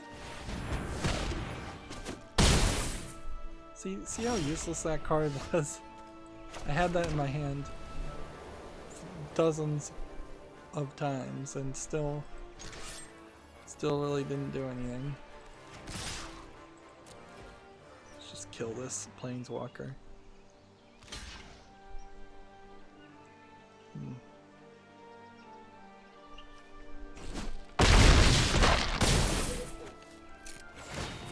And personally, as a YouTube content creator, I guess I'm probably don't want to see PewDiePie go, because I don't think PewDiePie leaving just means more eyes and more people will start looking at smaller video game critics or content creators on YouTube in general. I imagine it just means people will leave, stop watching as much YouTube as possible. I think PewDiePie probably was bringing eyes to the platform and not being too much of a hindrance to the platform, because most of the attacks against him are against him for illegitimate complaints. Like the only real complaint is, yes, in the streaming in a stream he did say the N-word and shouldn't have said that, but that got blown up into a lot more things that weren't in his control or anything like that, or him just joking and people using his jokes as if he was being serious against him. Next we have a game on Steam here called Area Pathway to Dawn, which looks visually interesting. It may just be kind of a dancing around game. I wouldn't call it an asset flip, but it may be something like Journey, where there isn't a lot going on. I'm going to put it on the fall list. Comparing it to Rime and The Witness. I like The Witness. I thought Rime was not as good as it could have been. So, yeah, I'll put it on the fall list. I wasn't going to cover games, though, and I just ended up doing that accidentally. Right. 2 more turns. If I can just attack with this and hit this, then we should win in 2 turns. Gamatsu has an article here. Dragon Quest Your Story is coming to Netflix February 13th. This is the Netflix, I guess you'd call it an anime, although it's pretty CGI to me. CGI anime show. It's an interesting thought. We'll see how well that works. As far as Netflix is concerned, I've been mostly not using it for the past 3 or 4 months, and just recently in the past week or 2 started to watch a few more things. I haven't gotten to The Witcher or anything like that, but always I enjoy Netflix by just adding things to it and adding things, taking things off the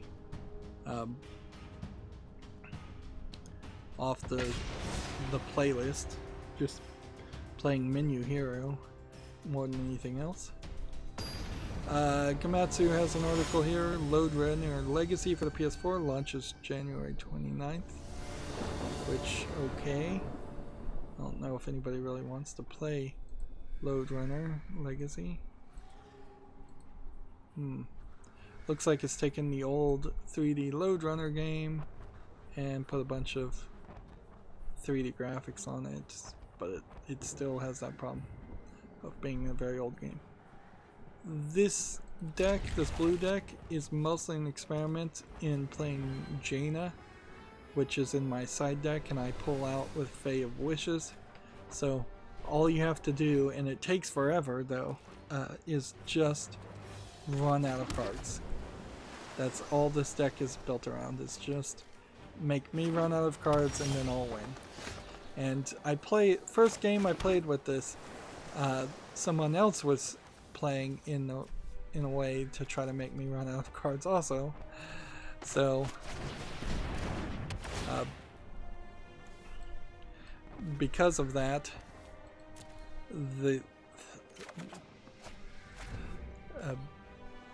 it was a very quick victory for me. But the trick here is you do, in your last 2 turns, pretty much have to play this, and they have to be in a position where they can't destroy your planeswalker fairly quickly. Because if they can destroy your planeswalker, you're going to be in trouble. This is the only land that's actually useful also. Because it lets you scry, and scrying will help.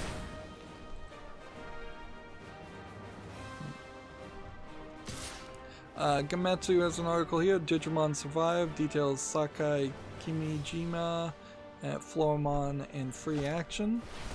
So more screenshots of the new Digimon Survive. Although, in all fairness, a lot of this looks like either cutscenes or dialogue, where the actual game looks way more just like an RPG game. And yeah, I don't know. I don't know if I really want wants the half drama, half action RPG experience that it seems like they're offering.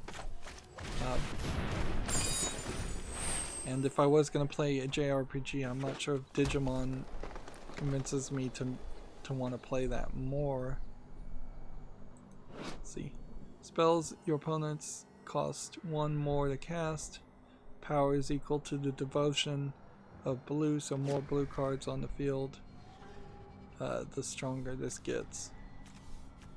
Which is cool.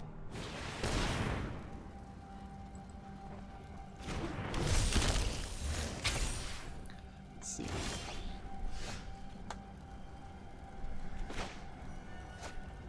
What does this do?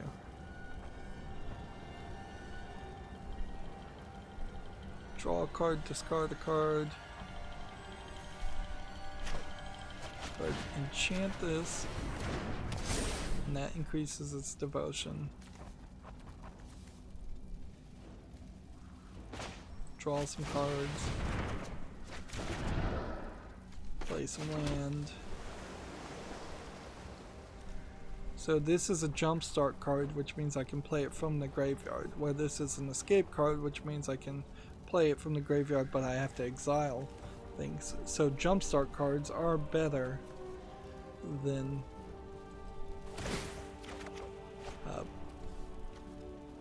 they are better than what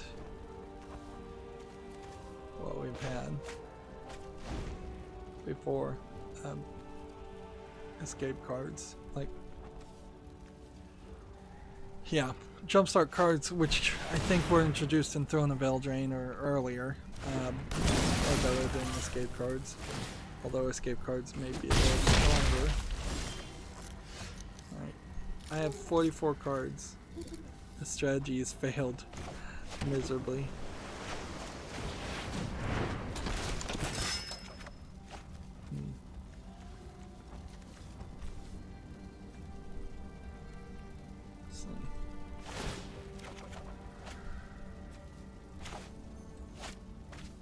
Because I just tapped it again, and that was the mistake. I need to quit tapping this guy and use him for defense.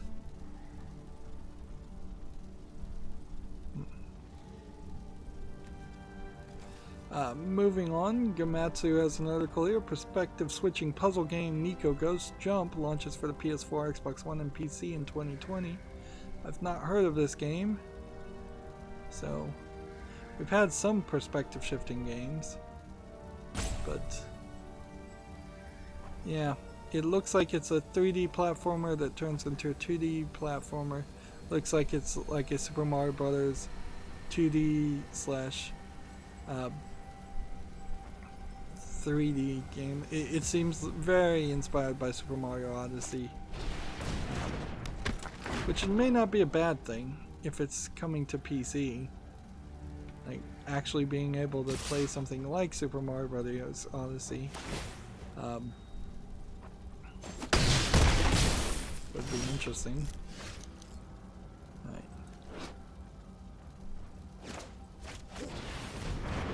This one. This one.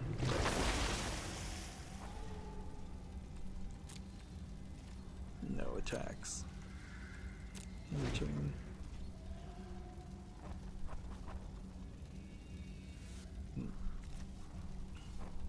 Odds of me surviving here are pretty low. Gamatsu has an article here for PC's smartphone. Genshin Impact PC and smartphone closed beta test set for Q1 of 2020. Closed beta key giveaway happening. Genshin Impact looks to me like it is probably a Japanese gacha cell phone game, RPG game of some sort. They say it's an open world RPG, so I guess I'm wrong.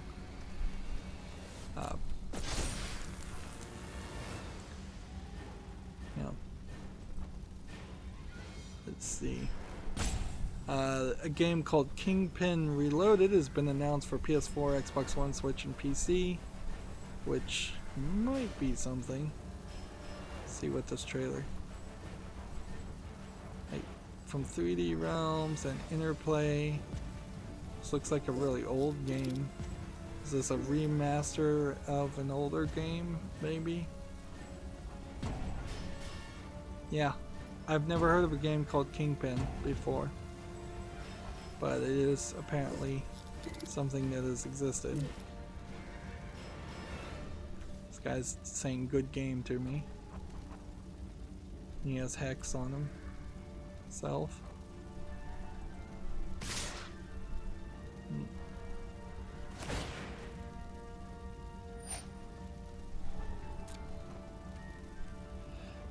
TechRaptor has an article here. Fantasy Flight shuts down Star Wars Destiny. Fantasy Flight, I believe, was also the business that went out of business completely. So their collectible card game and dice game, Star Wars Destiny. Let's see, has been shut down. Alright. Is this a different Fantasy Flight company, or am I thinking of a different company completely?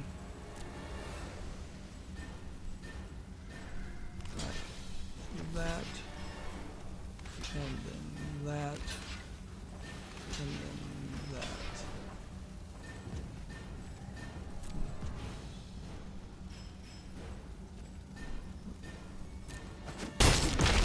Oh, why did I do that?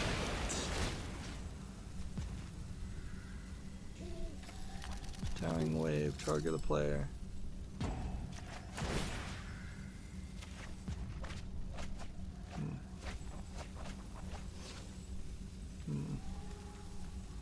Yeah, why in the world did I do that?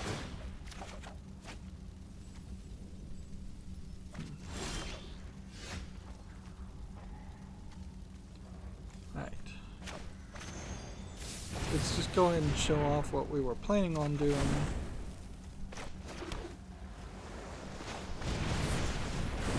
So we don't look like a complete idiot. Even though we are pretty much a complete idiot. Seriously, we've been going so long, I just want to wrap this up. We've got so many games, so many tabs. RetroArch version 1.84 released, plus a new Laka update for 1.84. Like, that's really quick update, certainly, considering how they had put out another update just like a week or two before. So check that out if you're interested. TechRaptor has an article here for Stygian Reign of the Old Ones, which looks like a game that might be interesting as a Cthulhu-esque adventure game, some kind of RPG. It's a preview game with no release date though, so I don't know what you really take from that.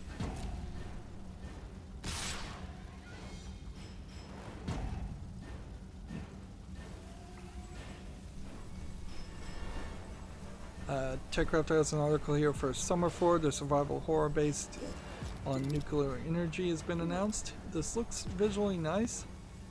Let's see if we can see more of the trailer. A little dark in the trailer.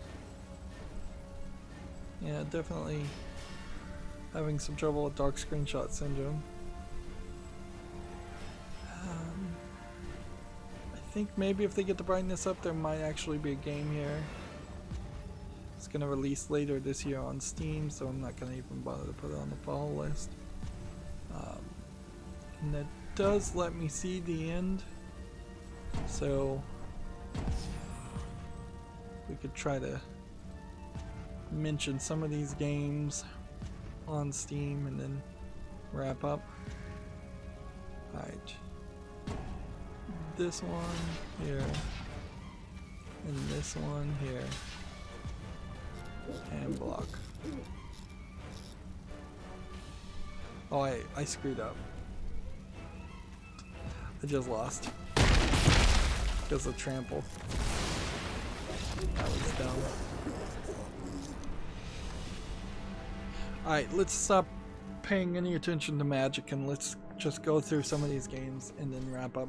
I've got 4 victories. It totally makes sense to go to at least 10 victories every day. Frankly, you should probably go to 10 victories every day. I'm not really going to do that, but at least in the early stages, it makes sense to try and get that, just in case there is something crazy that happens and we don't get up to rank 90, or we get close to not getting up to rank 90.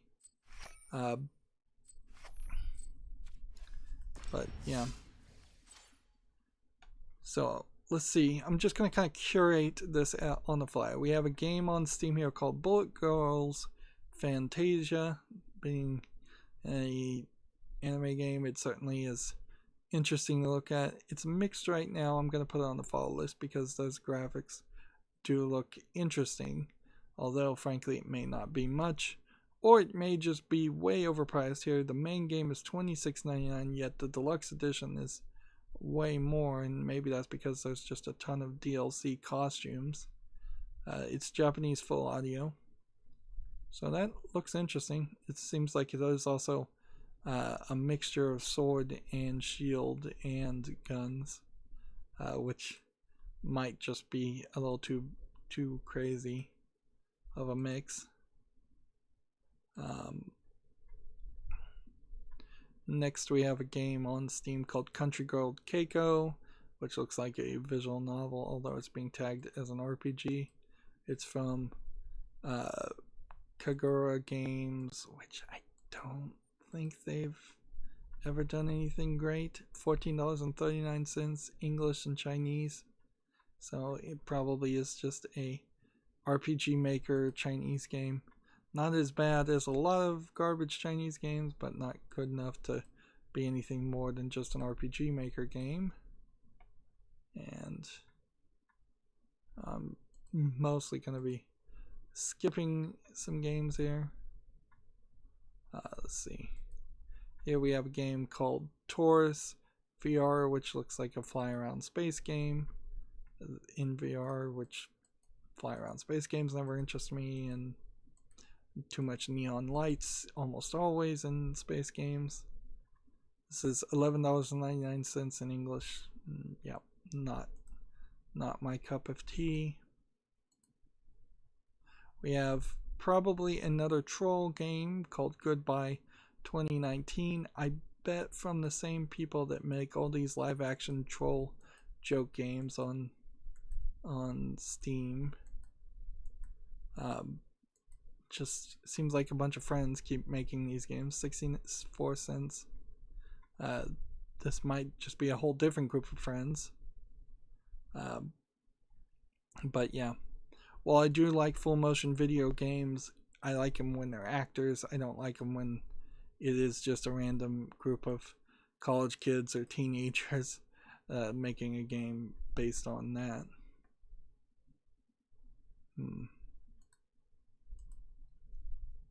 Let's see.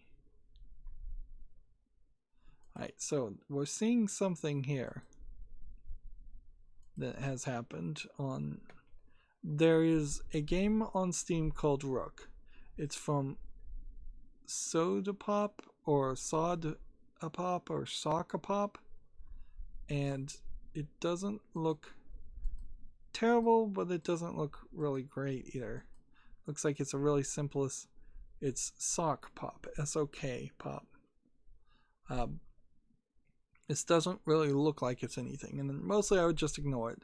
They want $2.69 for it, but notice there's also a bundle here for $96.43, and Season 5 bundle, whatever a season means to them, is $16.16. There's 6 achievements, and it's English only.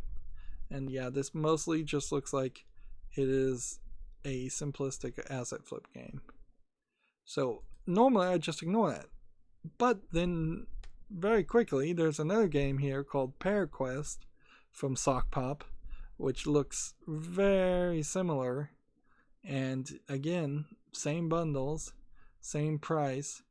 This seems like this is the exact same game being re-released. Or at least this is maybe the same trailer advertising all the games, which shouldn't be allowed on Steam, certainly. So somebody is flooding Steam, and they should be caught very quickly. Then the next game we have here is called Pilfer, with the exact same video from the exact same developer for the exact same price for the exact same thing. So yeah, how much more do we have? Will we see another one? Yes, we have another one here called Ollie and Bolly Outdoor Estate. At least that name seems a little bit better thought out and thought through. And these were all released at the exact same time. And it doesn't stop. We have a game here called Bobo Robot. Why would you release all these games at the same time and cannibalize your own sales? At the very least. That's ridiculous. This might be the very reason why I had so many games open and tabs open in the first place. Here we have a game called Sprouts. Again, same price, same number of achievements, exact same icons on achievements. Seems like maybe you get a different number of achievements sometimes. Same bundles. And it's no wonder that it's $100 bundle when you are just selling simplistic games or the same game over and over again and flooding Steam with them. And it doesn't stop. We have a game here called Klim from Sock Pop. And there's really no way to flag this to Steam's achievement, attention. Like, there's no way to say, hey, look at this designer and look at the fact that they published all these games at the same time. Like, why did Steam let that happen in the first place? Why does that not raise red flags? Here's another game called Sunset Kingdom. It does seem like some of these later games are changing their depiction to give only imagery of the game they're actually selling, but this is ridiculous. Here you have a game called Fishy. Even if this was like EA or Activision or somebody, some major publisher that was trying to put their entire collection on Steam, Steam should not allow them to put them all out on the same day. They should say, look, one game a week until you've released all your old games on Steam. That way you can put out a press release every week and get way more attention. Here's another game called Pupper Park, which, again, they all look the same. They all look like they maybe were done as a game jam or something, but that doesn't mean they should be on Steam. It doesn't mean they should be on Steam at the same time. Here we have a game called Deer Hunter 2. This is ridiculous. Nothing's changing. And I could flag an individual game, but that's pretty much all I could do. See, this next game is tagged sexual content, so let me make sure these screenshots are YouTube family friendly. We have a game here called Chousatsu 1.5 Graduation, The Moving Castle, which that seems like a bunch of gibberish or something being translated to English very poorly.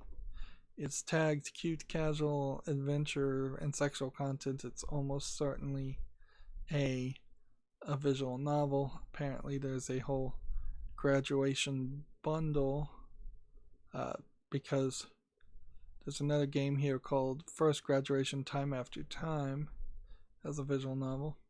This is English and Japanese, but then they want $8.99, which seems a little too expensive. But then it's also fully voiced in Japanese. Interesting. I'll put this on the follow list. I'll see if the voicing sells it. The background art and the extra characters not really selling it. Like, There's kind of something weird about having so many people in the background of a visual novel. It's just not typically done, even if that is more realistic.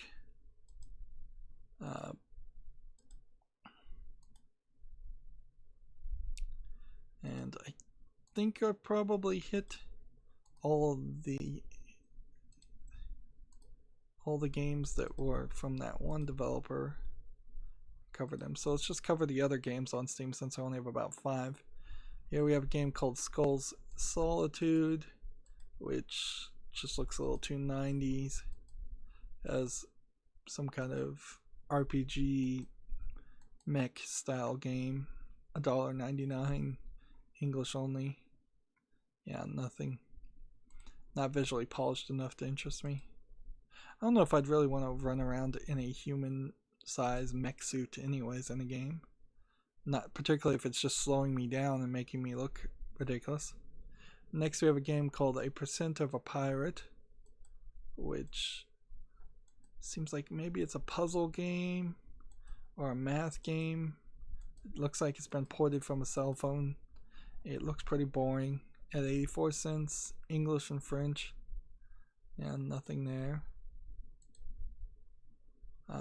Next we have a game on Steam called Calamari Clash, which looks like it's probably a player versus player game of some sort, although it does seem like you are just kind of running around on a random landmass. They're saying it's a racing game. It's free to play, English only, with online player versus player, so it's not something I would play anyways. Yeah. You try to get the battery for your ship. So it's like a capture the flag type game by the looks of it. We have a game here called Katate Koyo, which looks like it's a 2D Smash Brothers style game.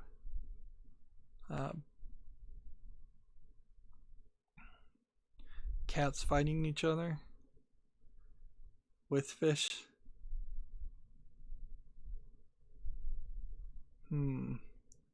Yeah, that looks like nothing. That seems like that's a crazy idea done with a bad visual aesthetic. I would not want to play a 2D Smash Brothers clone. $4.49 English only. We have about 4 more games and then we'll be done for the weekend. Let's see. Next we have a game here called Circle of Sumo Online Rumble, and it does seem to have female sumo wrestlers, which is a good thing that I think people should push forward, because they don't allow professional female sumo wrestlers in Japan because of stupid Buddhism concepts. But yeah, this is just free to play and it's online player versus player, and it does look like it probably isn't much of a sumo game. I would really like to see a lot of effort and a lot of visual polish put in making an actual sumo game, but I don't think sumo is particularly even popular with young people in Japan, so I wouldn't be surprised if there's no market for that. In the same way that wrestling game, like if a wrestling developer decided to just make a sumo game, that would be very interesting, but it would probably also be very buggy, knowing wrestling game developers, and probably would not sell. Let's see. Next we have a game on Steam called Paranoihel, which is, I guess, supposed to be a combination of paranormal and hell, although I don't know how you'd pronounce it. Paranoihel, I guess. Otherwise, though, this looks like it is just an RPG Maker type adventure game with some dark screenshot syndrome. It's $4.49. It's English only. And yeah, not catching my attention. Next, we have a game on Steam called Prison Forever, which I don't know if this is a simulation game where you're just in prison forever and you're walking around this asset flip of a prison, or if this is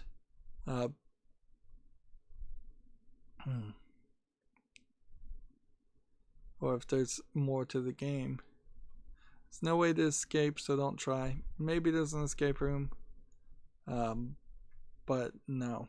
To me, this looks like an incredibly low effort game selling for 74 cents. And yeah, I don't see any reason why anybody would want to play that. Next, we have a game on Steam called Rodent Warriors, which looks like it might be a little bit interesting as kind of a pixel graphics adventure game, but it also looks like it has a lot of stuff going on when the actual game seems to be just kind of a infinite runner RPG game, which are starting to become more of a thing. Yeah, it looks like there's too much garbage mechanics and not enough just main gameplay mechanics to make it interesting. It's $9.99 English only. People that are reviewing it are saying it's positive. I just don't see anything here that would make me want to play this for more than 5 minutes.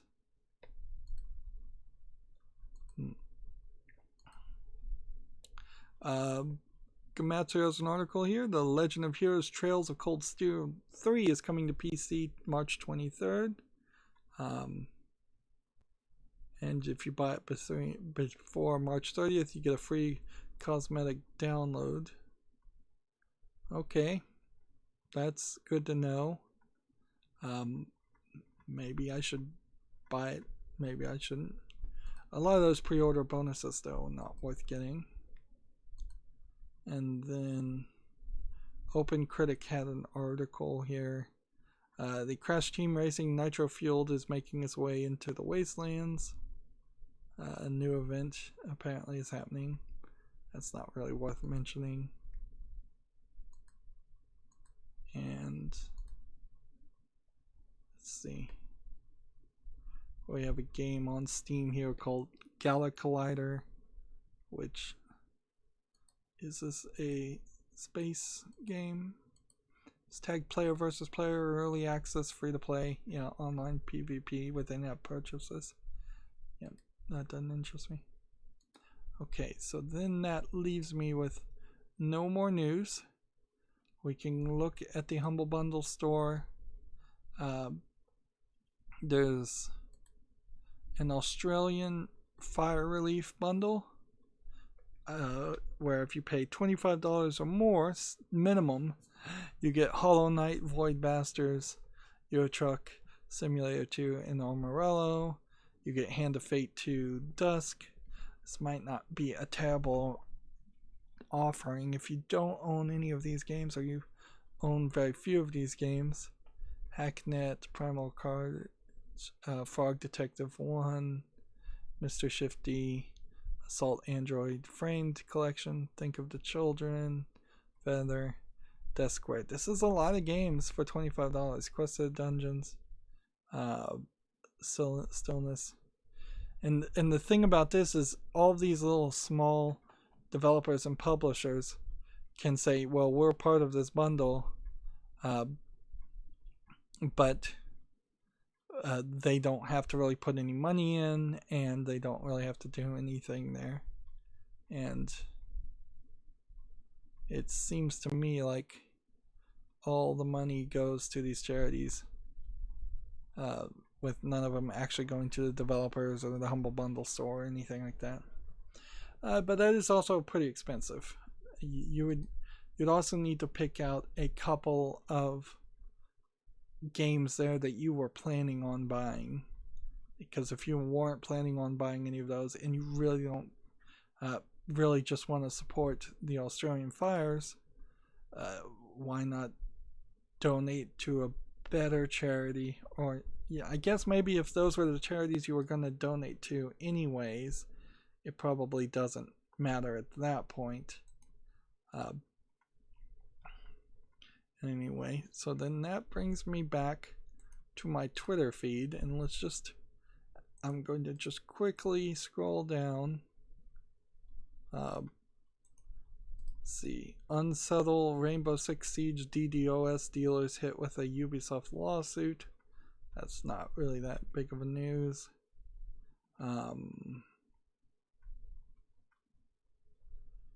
Couple more games came out. Magic Arena an hour ago put out a blog about, if you're new to the game, read this blog, which honestly that should be in their improved tutorial. And it should be in the game directly, not through people that follow their Twitter feed, which is a small fraction of people who would be playing Magic the Gathering, Arena, or Paper Magic. Yeah, I really don't talk about the PAXs. PAX South happened, I guess, and that's pretty much all I can say. They don't ever, like, in my entire history of running my YouTube channel, they never really get more than one big announcement, maybe two. They're not like an E3 where there's just so much news coming out that it really deserves coverage the whole time. Gamma Sutra has an article here promoting GDC, promoting a practical tips on hiring and keeping women leaders in games.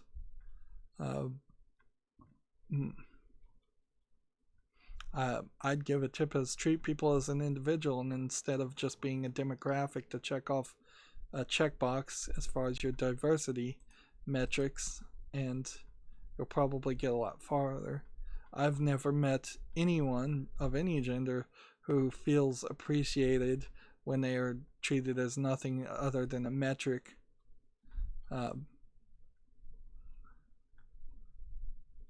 So that would be my first tip.